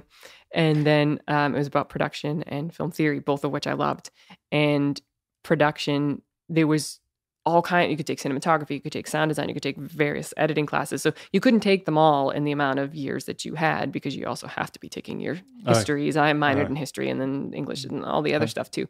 But I ended up taking the digital editing class and had a professor who just, like, I don't know, he opened my eyes to it in a way that I was like, I hadn't really thought about this. Like, I had cut on film already, and that was fun. But I don't know, he spoke to the sort of like puzzle making part of my brain, which was like, you have footage. And I remember we had an assignment, which we all got the same exact footage from an old NYPD Blue episode. And he said, okay, everybody cut the scene. Yeah. And then the next week we all came in and we screened all of our scenes. And there were 12 people in the class with 12 different scenes. They're all different. Yeah. And we went through them, and I was just like, I don't know. There was something eye-opening about the idea of, like, you bringing something to the table when you have this footage, and how do you put it together, and what is the story you're trying to tell? Because it's about point of view. Like, that's what ended up being with that lesson, was like, some of us were siding with certain characters in that scene, so we were showing them more, and certain people were with other. So, like, but he just opened the world to me in that respect. And so I took all the other editing classes, and then when I studied abroad in Australia, I was able to get an internship at a post facility at Fox Studios down there. Oh, cool. They have one down there? Cool. Yeah. And I worked with some top Australian directors, and they let me, like, sit in with their editors and learn from them. And it was just, by the time I graduated as a senior, I was like, editing is absolutely what I wanted to do. So I moved out to LA knowing that that's what I wanted to do. Okay. Do you feel like when you're editing that there is, like, just one answer, or do you... Absolutely not. So then, like, how do you let go and say, okay, this is going to be like what I'm submitting, when you can say, like, I wish I can still change this and fix it, and, like, deadlines? that's the main thing. Usually. Yeah. I don't finish early too often going, that's definitely it. But I mean, occasionally you hit on something, and in the back of your brain that there is another way to do it, but you feel confident in the way you did it. So, okay. Yeah. So it's not necessarily like solving a correct puzzle. Right. Maybe it's like a puzzle that could be done a bunch of different ways, but it's the idea of seeing a bunch of pieces and figuring out which ones come together. And I guess you're right. With a puzzle, there's only the exact way it can come together, whereas this is a little more theoretical, I suppose. It's just it's just a many answer puzzle, right? But I love the idea of, like, this piece from way over here and this piece here can come together, and, like, that tells a story. Oh yeah, and it makes sense, and it works, and you get the reactions and all that. Yeah. But have you ever tried, like, the production things, like the 12-hour days, like, on set? I fell in love with cinematography in college. I shot my friend's film on 16 millimeter, and I was worked on a couple of other films, and I briefly considered it, but maybe slightly ashamed to admit that I knew that if as a woman that would be an incredibly difficult path for me. Why do you say in that? LA? You just don't see big name female cinematographers. I mean, I might have may been able to make a career as like an AC or something like that, and who knows, maybe. But I remember like my two loves being cinematography and editing, and given that, I sort of decided that editing was a little bit, I don't want to say safer because I don't want to diminish my love for editing, but there was a realism in my decision, a sense of realism in the decision to pursue that. So as soon as I made that decision, production was pretty much out the window because editors are so very rarely involved in production. Every once in a while, I've been on a show where I can go to the field and watch, but I have nothing to contribute if I do that. So, but you don't look, because I forgot who I think I saw that we saw that documentary in school where it's like The Cutting Edge or something, where like the main editor, I think Walter no, he's not the guy. But he doesn't, there's one editor that doesn't like seeing anything like while they're filming. Sure. A lot of editors actually, I think, are like that. They don't like seeing, because then like, why does that change how they edit? Well, because what you see as a physical person on set is not how it's going to look in the camera on the footage. Like and in fact, like it's one of the sometimes the aggravating issues I can get, it will be, a producer in the field will write field notes and send them to us in post and say, they'll be like, this amazing thing, this altercation between these two characters happened, but the camera didn't catch it, or it didn't catch it in a way that like lives up to this, like, and then EP will look at me and go, they said that this thing happened. Why isn't it in your edit? And I'll have to sit there and be like, because like there's only one camera on them and it was the back of their head and you can't actually understand there's no context or whatnot. Like, so being in the field, you're experiencing things from like the sidelines in a big sort of macro way. Whereas in unscripted, especially, you don't know what's actually getting captured. Maybe scripted's a little bit differently, but even then, staring in a little monitor in a studio while these things are happening might strike you as one way, but then when you're in the edit bay looking at the footage, it might be completely different. Oh, that makes sense. Yeah. So like when you edit something that like at like The Bachelor or something, you have to view all the footage. Yeah. You have to like, do you get like fatigued after like a little bit? Yeah. Luckily they do have this thing called grouping, which is the thing I mentioned earlier, but it's taking all the camera angles and syncing them up together. So you watch a scene and you can see all three camera angles that were on it all simultaneously play. And do you like live switch kind of, or like live cut? Yeah, if I can, while I'm just viewing it, so I know which angles I have to work with. But yeah, you just watch it down and then you can mark things that you like, or you can pull selects and create. Every editor does it differently. But yeah, you're marking in taking note of all the things, the pieces that you are pretty sure you're going to use. Okay. And then, you sort of think of, as you're watching, you're thinking about, that piece I saw yesterday will go with this piece, or, this here. And you're constantly putting it together in your head. Sometimes taking notes to remind yourself how to do that.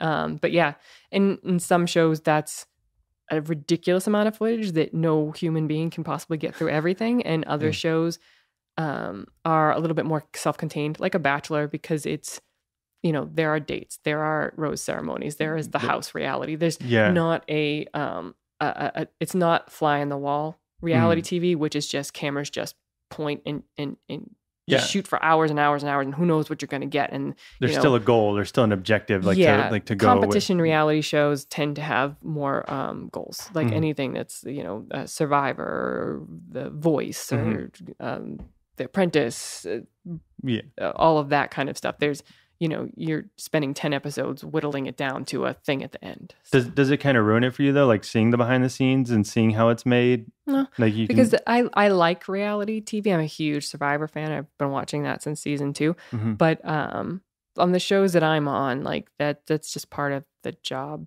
But you don't say like, that was made up. Like when you watch like The Bachelor, like they didn't really get into a fight. Like a producer was like egging them on to get into that. But it doesn't bother me. No. Mostly because anybody who's involved in reality TV or watches reality TV, it's been going on for 20 years, knows that that's part of it. And like, I don't feel bad for the characters, or because they are characters. Like they're people, but like at this day and age, they're signing up for something that they're fully aware of. This is how it works. Yeah. Like we can't pull the wool over anybody's eyes anymore. Everybody's too aware of everything. Like no one thinks it's like 100% real anymore. No, not really. And it's situational. That's the thing too. It's like you will make a mountain out of a molehill occasionally on confrontations and whatnot. But like something in The Bachelor is actually really strange is that they actually do fall in love, but it's a very different kind of, it's not real life love. It's bubble love. And like, because we put them in a bubble where they don't have access to the outside world.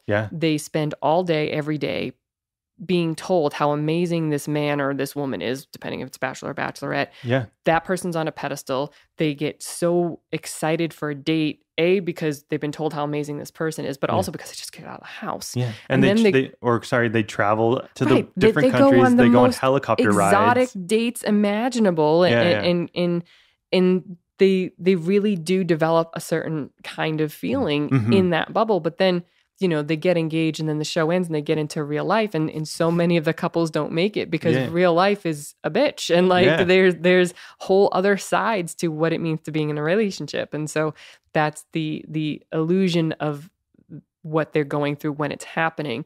Doesn't lessen the reality of the feelings at the moment. It's just afterwards that it's psychologically and sociologically really kind of interesting. That makes sense. Like in the moment, like they are feeling that at that time, like it's real to them. Right. But like it's just like later on when like they're not going on helicopter rides anymore and beach trips and everything where life hits them and it's not real anymore. But they do fall in love. I mean, I believe the emotion that I when I was working on the show, like a lot of times was genuine. It's just not built to last in the real world. Have you ever edited like scripted stuff or not outside of, just like friends projects or little things here and there? It just the way that my career went, and like I came out here certainly with the expectation everybody wants to kind of cut films. But you take the jobs you can get, and then I ended up loving working in advertising, not so trailers, not so much because of the actual editing that was going on there, but because the people and the things that I was learning and everything else. And I'm forever grateful to them. And then, into documentaries and into reality TV. And I enjoy the unscripted more than I thought I would when I first started down that path, because again, it wasn't the path that I had considered, but sometimes you go with what is in front of you, and then it turns out to be better than you ever thought it could be. And I have friends in reality who are desperate to get out, who want the prestige of working on scripted stuff and are taking steps back to being assistant editors and scripted things. Because right now scripted is huge. With all streaming services and everything else, there's more scripted content out there than there ever used to be. Although there's shorter seasons, it's not 22 anymore outside the major networks. It's like 12. Most of the time. But that is a lot. There's a lot more work in scripted, whereas 5 years ago, it kind of looked like scripted was in trouble. Like writer's strike era. So a little bit longer than that, actually. Like in 2009, 7 to 9? There was sort of like trouble brewing in reality skyrocketed at that point because it's cheaper to make and there was more jobs and whatnot. So, but now that there is more scripted, I do see some people jumping ship. And sometimes it's because it's genuinely what they want to do. Sometimes it's because the way that we're viewed in the industry is, but you don't care about that. You're just like, I'm working, like I enjoy what I'm doing. And that's the bottom line. Like you can look down your nose at me for editing a Real Housewives show. I don't really care at all. I have usually fun doing it. So. Usually, I mean, there's the occasional show that's not as fun, but that's the freelance life. So, would you ever want to be like a scripted editor or like do a movie, like a scripted movie, like a feature film type thing? Sure, but I can't just jump into like.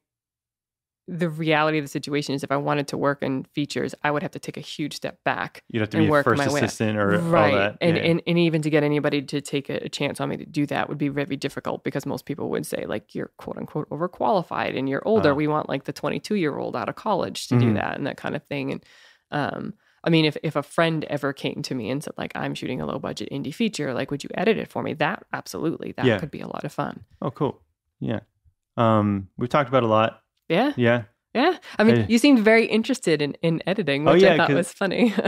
There's no one like interested in editing? It's the kind of thing where like, I think that there are a few people that are very much so. And then there are people that are just like, I don't care how things get made. I just like my TV and my movies, like whatever. Oh no, I care about like the behind the scenes. I like to know like how it's made, like the magic behind it and everything. I thought I wanted to be an editor, but then I took a sound class and I'm like, I like sound too. Because I had that teacher that like opened my eyes to like, this is what we can do with the sound in movies, in television and everything. Yeah. Like it adds motion and everything. Yeah, definitely. Yeah.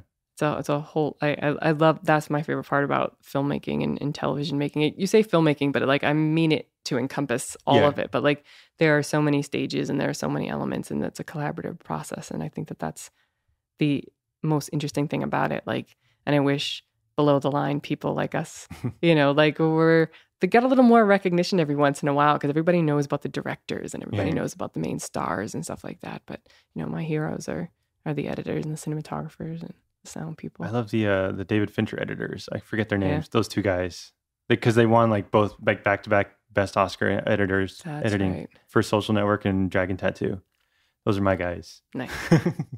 You asking about all this stuff, I was like, oh, okay, I didn't know where you were going to go with your questions. That's the thing with like your podcast is like you've made people cry. No, and I was just like, oh Lord. I was like, what? Like, is going to add like delve into real personal stuff, or like we've kept it to Schmoedown and editing mostly, so that's all right. It depends on like how comfortable I don't know, like how people approach it or what they want to talk about. But I am genuinely like interested in like how you edit stuff and like that's all cool. that. Yeah. We can get into personal stuff if you wanted to. I told you, but I told him before this, I was like, I will shut you down if it's not something I'm willing to answer. But like for the most part, like especially after on the Schmoedown rundown, I talked a lot about it and like the idea of my life has changed a lot in the last 6 months because of this Schmoedown and everything that's happened with it. And like the idea of being an introvert in an essentially an extroverted job or doing a very extroverted thing has been a really, you know, at times incredibly stressful and incredibly hard thing, but then at other times like incredibly uplifting and amazing thing. So it's been a very interesting year so far with all of that aspect. And like the reward you get like for trying that or doing that extroverted thing, like it feels great, but at the same time like that introvertedness, like it never goes away. No, yeah. What was the first thing you did like on camera for Schmoes or Collider or anything? Was it the Schmoes show? No, well, I guess technically. So once I agreed to be in the Schmoedown, Christian wanted to introduce me, and they decided to have Ken on the Schmoes No show bring me in as his partner. Yeah, like to introduce us as a team. Yeah. So it was, I don't even think I was on the couch for like 20 minutes maybe. Yeah. And I remember you came through the curtain and they brought you on. And Ken's like, this is who I'm going to be with. Right. Exactly. Yeah. And then we played the game and I didn't get in one. Not even once. It was so funny, but like sad because like Roka is talking so much shit to you and you're just like quiet and nice. And you're like, why Roka? Like stop like talking shit. I would, well, he can't help it. Yeah. But yeah, that was a little bit of a deer in headlights situation for me. Like I didn't know what to expect and it was all very Schmoedown related and I didn't know how I was going to do at that point. So with what, like just Schmoedown in general? Yeah. I mean, and it's not even just being in front of a camera or holding a microphone for the first time, but it's awkward, right? Like it's like a learned skill. Yeah, I'm still not good at like the promo stuff. The promo stuff is like my least favorite of the whole thing. It's so weird to me. I mean, is because it's like a camera pointed at you while you're on a green screen. You're just talking right to the camera. You're like, I'm going to take you down. Like you can't do that. And I don't I just don't know what to say. And like I know other people write stuff beforehand, and I'm starting to think maybe I should try that more. But like, the last promo I shot, I said something, and Ken thought it was really good.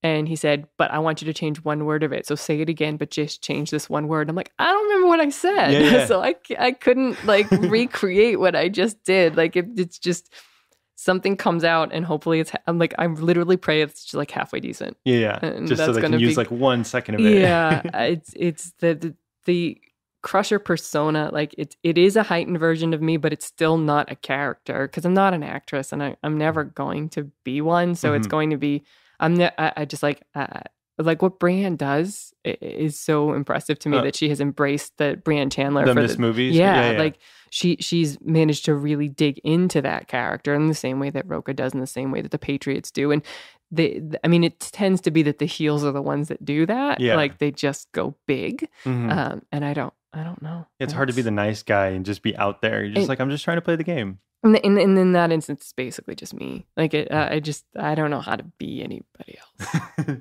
That's weird. I want to get a little personal, like with introverted stuff. Like, how do you meet people, or like relationships and stuff? Because I feel like you have to put yourself out there and meet somebody, but like no one's gonna like come up to you or like just single you out. Like you have to like be. I don't know, like where I'm going with this. Yeah, no, I mean it's been. I've gone through a lot in the last, my whole life in terms of that kind of stuff. Like I said at the beginning of moving to LA, there was a certain amount of having to put ourselves, my best friend and I, putting ourselves forward in order I just needed to make at least a couple of friends to feel like I could make it out here. And luckily, we found some really amazing people, and they're still some of my best friends to this day. So there was that. I mean, dating's a whole other thing. You said earlier that dating in LA is just like it's impossible. Awful. Early on, it was impossible because I was making it impossible. I'm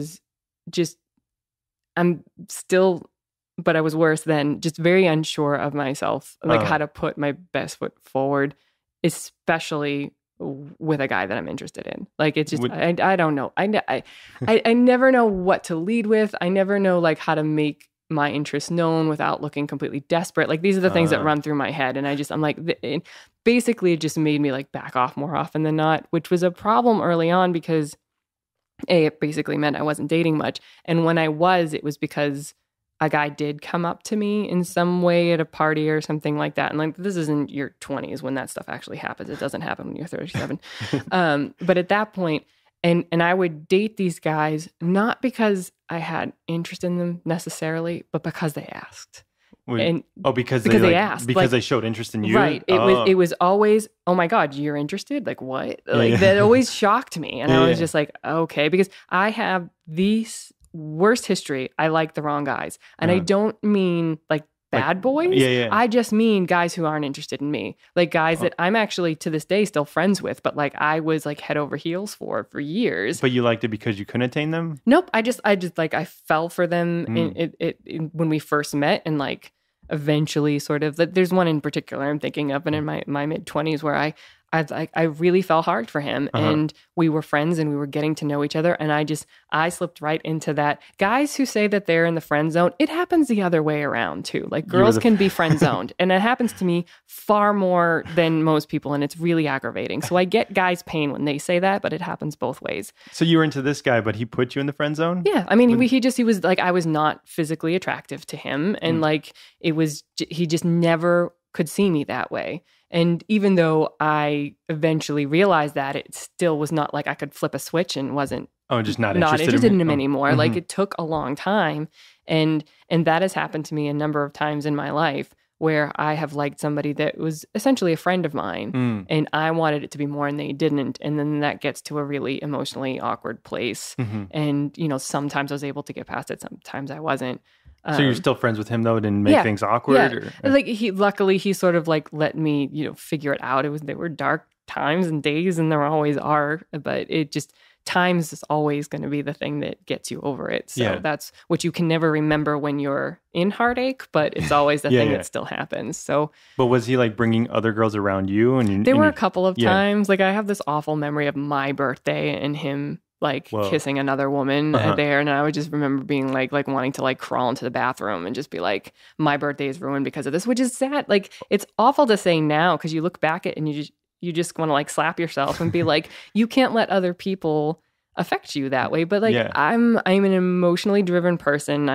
My emotions are on my sleeve. I have no poker face. Like I can't not feel things pretty strongly, and that's why I have so many problems with self-confidence. It's like it just hits me and hits me hard, and I don't know how to deal with it a lot of the time. So there was, a period of time where like I would date guys that were interested in me, but like more often than not, they were like the male versions of me, which meant like an introverted guy who like would sit on one side of the couch and I'd sit all the way on the other. I mean, the comical stuff, honestly, comical. But then you wouldn't be interested in them though, right? Right. Well, that's what I'd come to realize. Yeah. I'd be like, because I know it's a two-way street. That's the lesson that I have learned is like, I have liked guys and they haven't liked me, and I cannot be mad at them because chemistry is what it is, and who you are interested in is what it is. But I would figure that out with these other guys, and then I would be like, and people would pressure me and like, well, we'll keep dating them anyway. Maybe you'll develop feelings for them. And I always found that such a weird thing to say. Yeah. But it just never worked for me. So I never got further than like the 4-month mark, maybe. In relationships at all? Never. No, like you never had like a long. Why do you say like a 4 mark? Like what happens at the 4-month mark? It's sort of like either the moment that I realized that, that I have been dating this person merely because they wanted to be dating me, not because I'm actually attracted to them or interested in them in that way. That's happened a couple of times. Oh, so you're dating them just because they wanted to date you? That's what happened to me the couple of times in my 20s, yeah. Okay, but you never were interested in someone that was interested in you? No, that is literally no. Okay, that's not true. I'm sure that's happened before. There have been like moments in my. I have the weirdest dating history, and there's not enough time for me to go into all the instances. But like I actually did date somebody in college that might have developed into something, except that I met him a month before I went abroad. Oh, you know what I mean? Like so that the timing was just terrible, and then the one guy. There's sort of a guy that got away in LA that I'd known for a long time, but he was a bit older than I was. And so like I met him I was 22 and he was like 32 and like he wasn't interested. And we re-met again like 7 years later. And he just was like, I just noticed you. Like it was like one of those things is like, you're not the same, or I noticed you in a different way now, 5 or 6 years later than when we first met. And so we started hanging out and seeing each other. And I was actually like pretty head over heels for him. And he seemed to be too. And then he needed to move away. Like it was just like one of those things. And there was nothing to be done about it. And like. Where did he go? Monterey. Oh, okay. Yeah. So we were like Monterey, like. California. And like how far is that? It's like almost to San Francisco. Oh, okay. Wait there. Okay. I mean, so that couldn't have worked. No, like he would like come back to LA and like I'd get a call from him and I'd see him. But like it just, especially with my relationship history basically being that I'd never been in a relationship, that I couldn't make that work. And I don't even know for sure if he would have. Like it's going to be, if it ever happens, interesting for me to figure out a relationship just in being in the same city. I feel like that seems necessary. Yeah. But yeah, so there's been a couple of instances where but other shit got in the way and it didn't happen. But like all through high school and college, no boyfriend? High school was never even remotely an option for me. Why? I was the complete and utter nerd. This was also a period of time where I would like the wrong guys. But I would think like you said, you're athletic, you're on track, you're fit, you're looking good, and like the guys would go after that. Nope, not even remotely. No. Would you go after guys? No. Well, I mean, I did the completely juvenile thing of like, liking a guy on the football team or something like that. And like there might have been a passing a note involved or something really, really embarrassing to that effect. But I was not cool enough. I was not from the right neighborhood. I might have been a basketball player or honestly, I don't think my high school like classmates, like the popular ones, knew what to make of me because I was a nerd. I was in like the honors and AP classes. Like that was the distinguishing factor about me.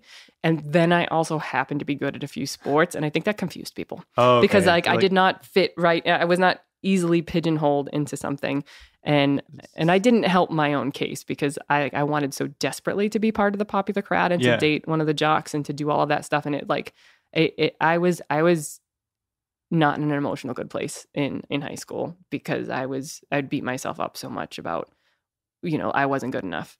That's what it seems like at that point, like you want to be a part of it, but then later on you realize you're like, that's not me. That's not who I am. Oh, and absolutely. And luckily college helped me realize that because like I did find, not that I didn't have friends in high school, I did, but like college, I felt more accepted for who I was and having differing like likes and dislikes and interests and things like that. And so like I finally did, actually my first kiss was college. Oh, wow. And things like that. So like I was late in all of that stuff, but it still never went very far. Like I was doing in college what I think most people do at like 15 in high school. First kiss. And just like that initial like, shy dance kind of thing. So that's why like it might have been like a kind of a turnoff for the guys in college. Like this girl, I'm sure. Like she's kind of like emotionally immature. Like yes, it feels absolutely. like she's still in high school. Yeah, I don't doubt that. And that's a worry I still have today, because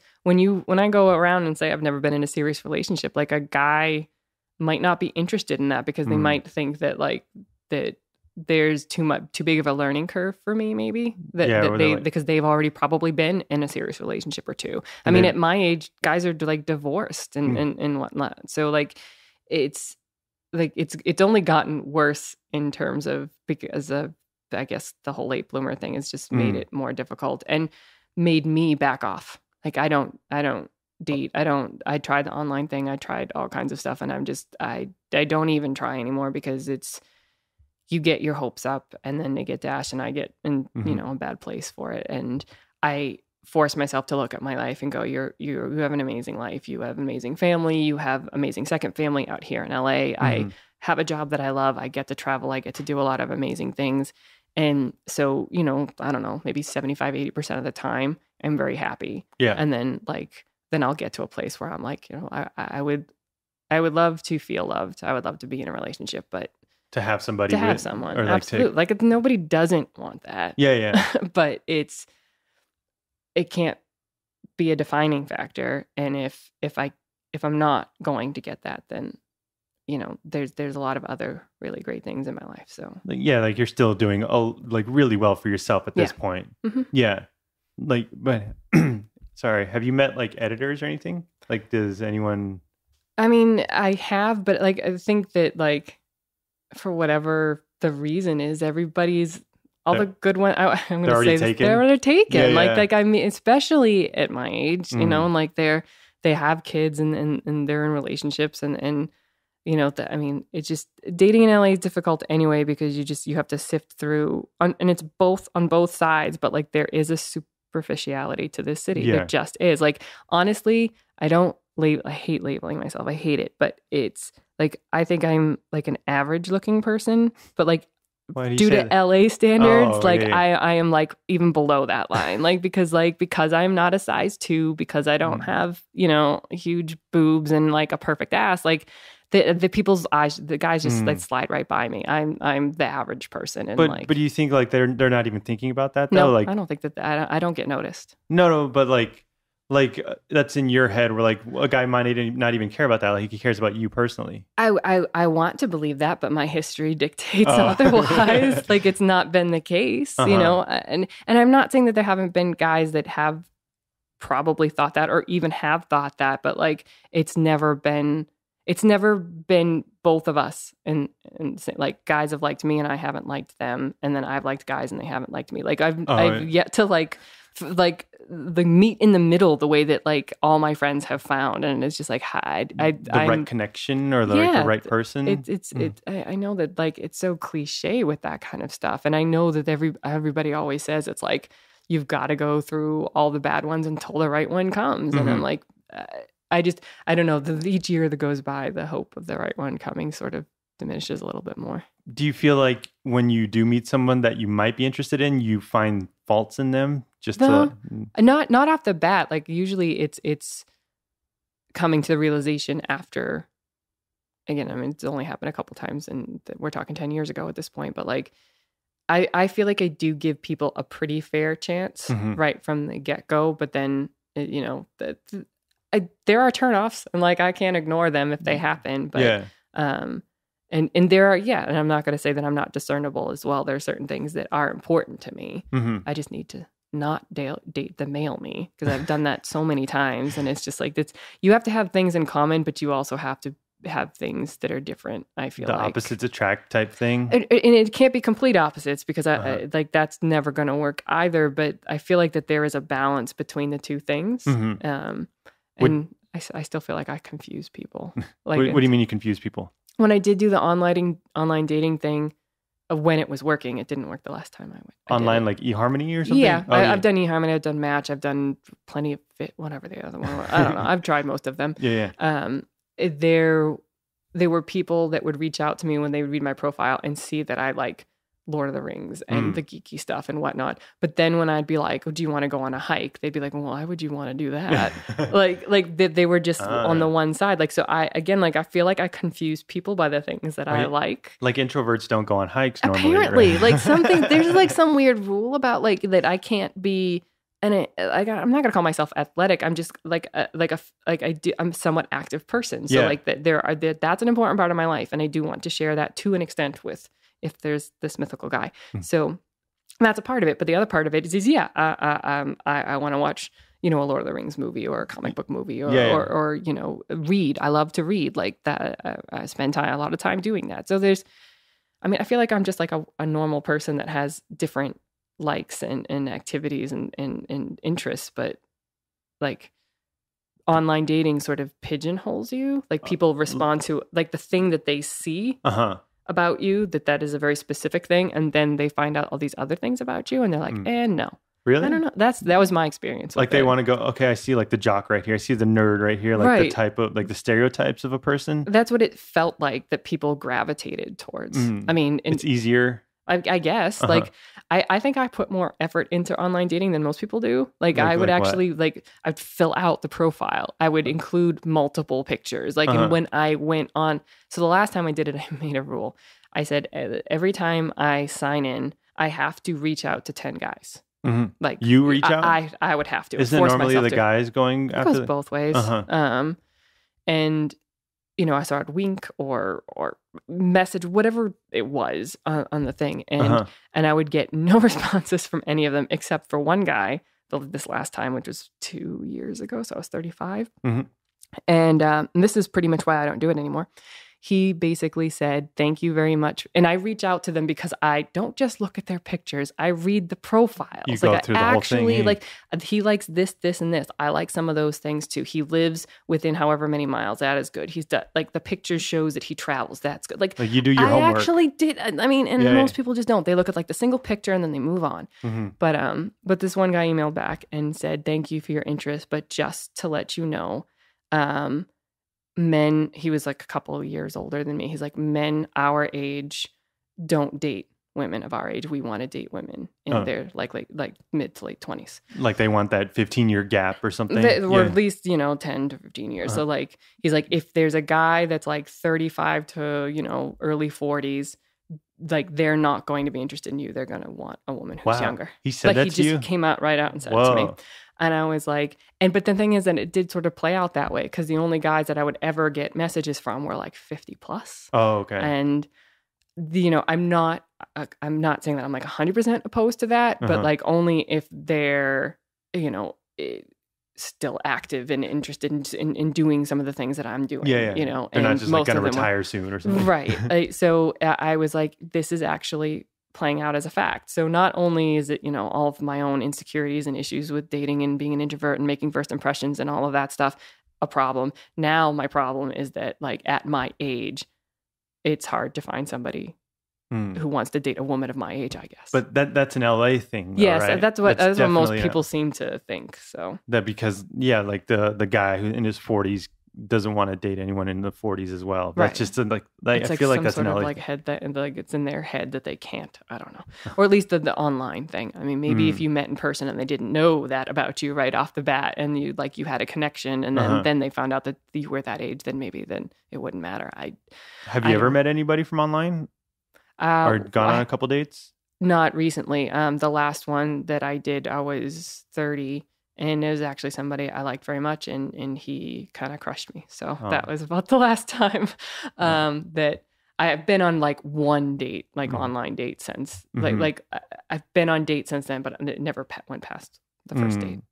I'm sorry to hear that. Like I said, like it bothers me sometimes, but the majority of the time I just have to like, I don't know. I don't know if I knew what it was about me, then I would try to fix it, but I don't know. Like I can just, it is what it is. Most of the time I have to just be okay with that. But then now you're saying like you see like this second life in you, and you're meeting more people and like experiencing more things with them. Honestly, like that's been part of the positive thing with the Collider thing. So my close group of friends, like I said, like we can no longer I can't just call them on a Friday night and say, let's do something. Or I can't say like, oh, let's go on a backpacking trip, because they've got kids and they've got these things, and they will always be my best friends, but they're in a very different place in their life. So I actually, for lack of a better word or phrase, like I sort of was like looking for a new group of friends, people that I could just hang out with. Because I sort of lost my group of friends because they either moved away or had kids that are that I've known for a long time. So like a lot of the people in Collider, I have been able to, I mean, some of them are married and have kids, and most are in relationships, but they are people that I've been able to go out with and hang out with and like meet up at Comic-Con with and do things. And I was sort of on the lookout for, it's not what I mean when I say I'm looking for a new group of friends, but I was sort of, looking for new people to connect with and to hang out with and to do things with, because, my lifestyle is such that I can, go out at the drop of a hat or and they do the same that thing kind of things. They do the same thing as well. Like they can, like you guys go to bars and stuff, or like a beanery or something. I've definitely hung out with different people from the Schmoedown and whatnot after matches, or even just whenever, and like the podcast things, and just even just texting and sharing, communicating with, I guess is the way to put it. So I was sort of on the lookout for that, and it has filled something of a void for me in that way. That's been great. So, so are you happy now? Are you having fun with like everything and going like working and everything? I'm definitely good with where my career is at, and being in LA and the things that I get to do and everything. And in terms of like, it's impossible not on some days to look at my close friends and my sister and people and say that like that's what I should be doing in terms of relationships and kids and that too. But it's like I said before, it's not at the I don't know how to put this. It's not like that there aren't other really good things. And so I would say that like there are dark days, and I do have issues with depression and dealing with things sometimes, but like most of the time I can look at my life and go, I'm pretty lucky. But it's like, how was it your high school like track coach says like not doing as good as the next person is doing your personal best? I don't it's tougher though, because like how do you know what your personal best is on an interpersonal way? Like it's easy to measure your best when you're taking a test or you're doing a movie trivia match or you're even editing something or whatnot. Like being my best, like socially or romantically, and few and far between moments when that's possible, or those kinds of things. It's like, I don't know. How do you judge those moments in terms of, are you being your best right now? I don't know. When there's not like an exact answer or exact like level of measurement, I guess. Yeah. Do you see like a psychiatrist or anything, or have you gone to therapy? I have. Yeah. I don't want to say it's not for me, but it maybe it's either I never found a psychiatrist that like I felt got it. Oh, okay. Me. Or it's that talking and sort of psychobabble isn't the way for me to figure myself out. Like I'm a bit of an actionable person. So like the only therapist I think I've seen 4 over the course of my life.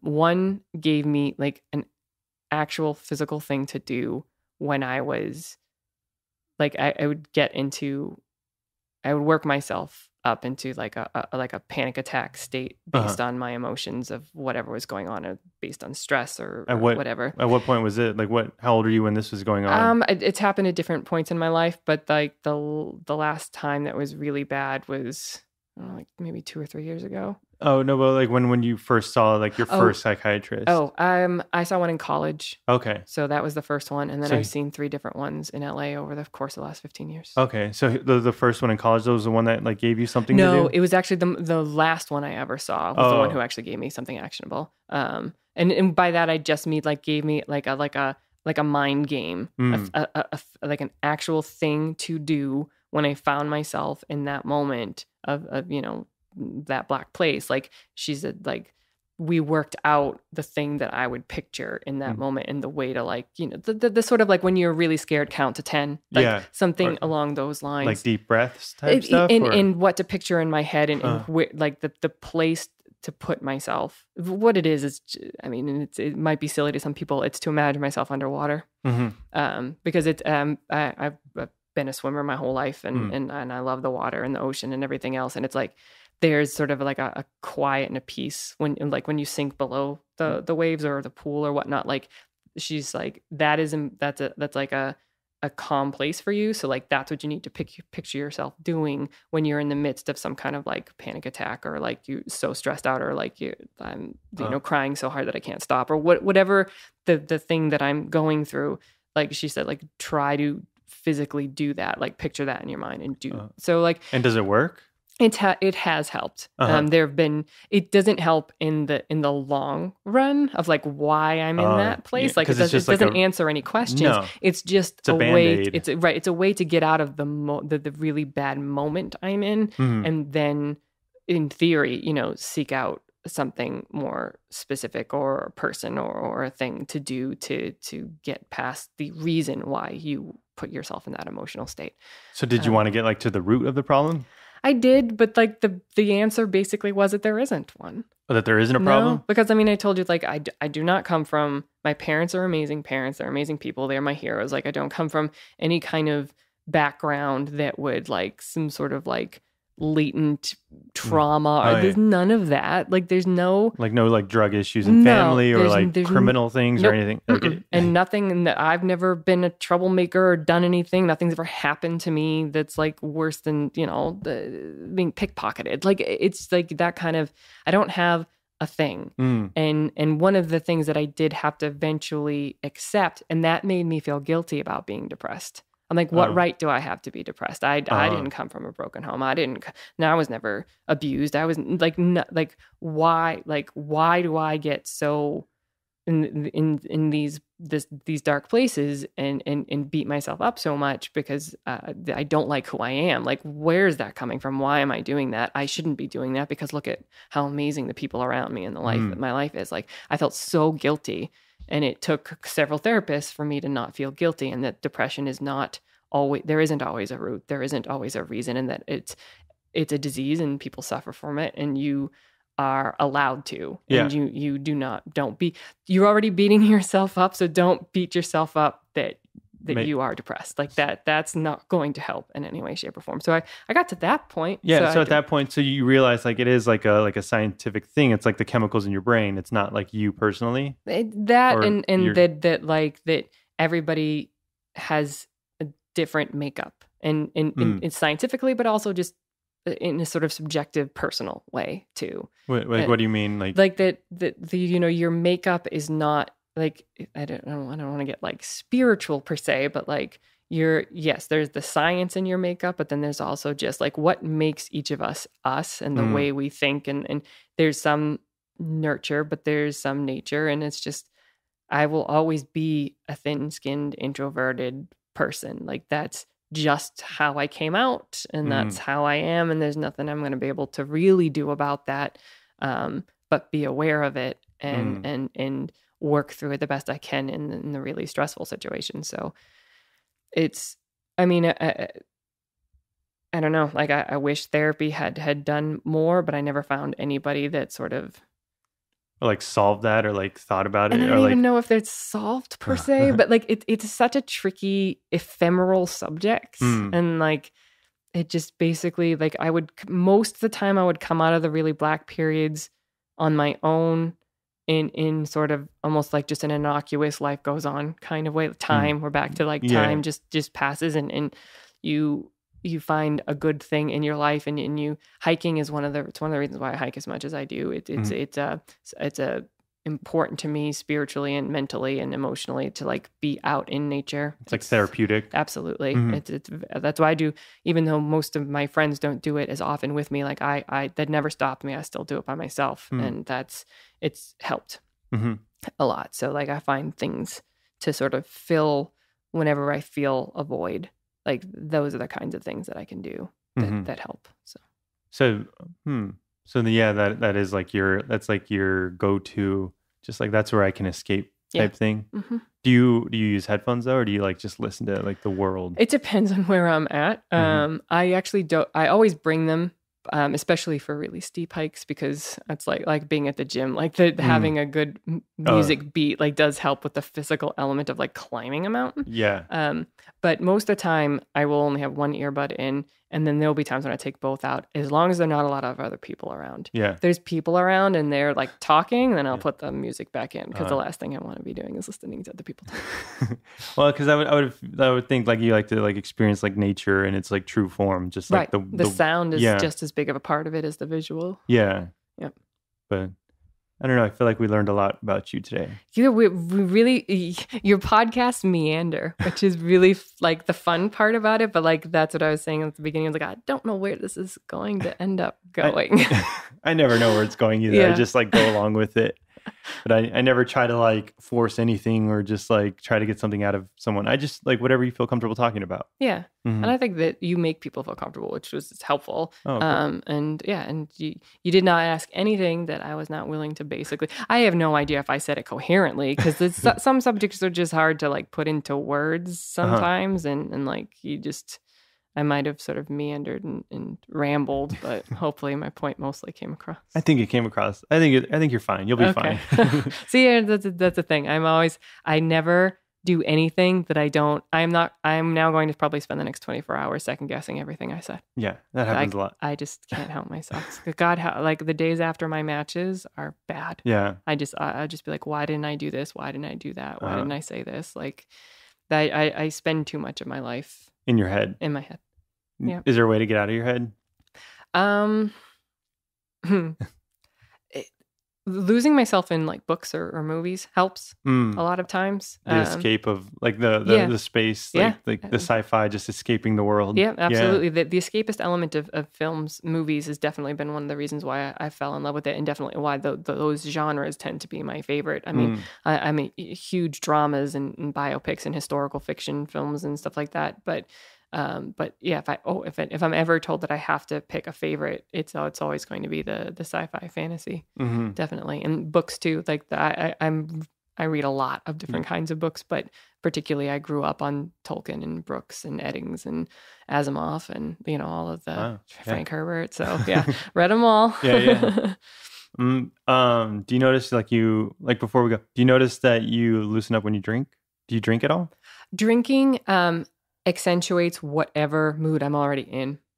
Oh, so if I'm depressed and I drink, it's bad. It makes it worse. It makes it much worse. But what if you're in a good mood? If I'm in a good mood and I drink, like it is actually a like one or two drinks will like make me like at a party a little bit better. Yeah. In terms of like that moment we were talking about, like where I like maybe I'm interrupting a conversation to become involved in it. That will be easier and I won't feel as stupid. You won't care. Right. Exactly. The alcohol takes the edge off in those moments. Absolutely. And I feel like I can laugh a little bit more loosely and I can just sort of go with it because I'm always just so worried that I'm making a fool of myself. Yeah. And the drinking sort of will take the edge off of that. But I have to already be like in an emotionally sociable place when I start. Like, when I'm depressed, I don't drink because I know that that's going to make it much worse. It just makes it worse. Yep.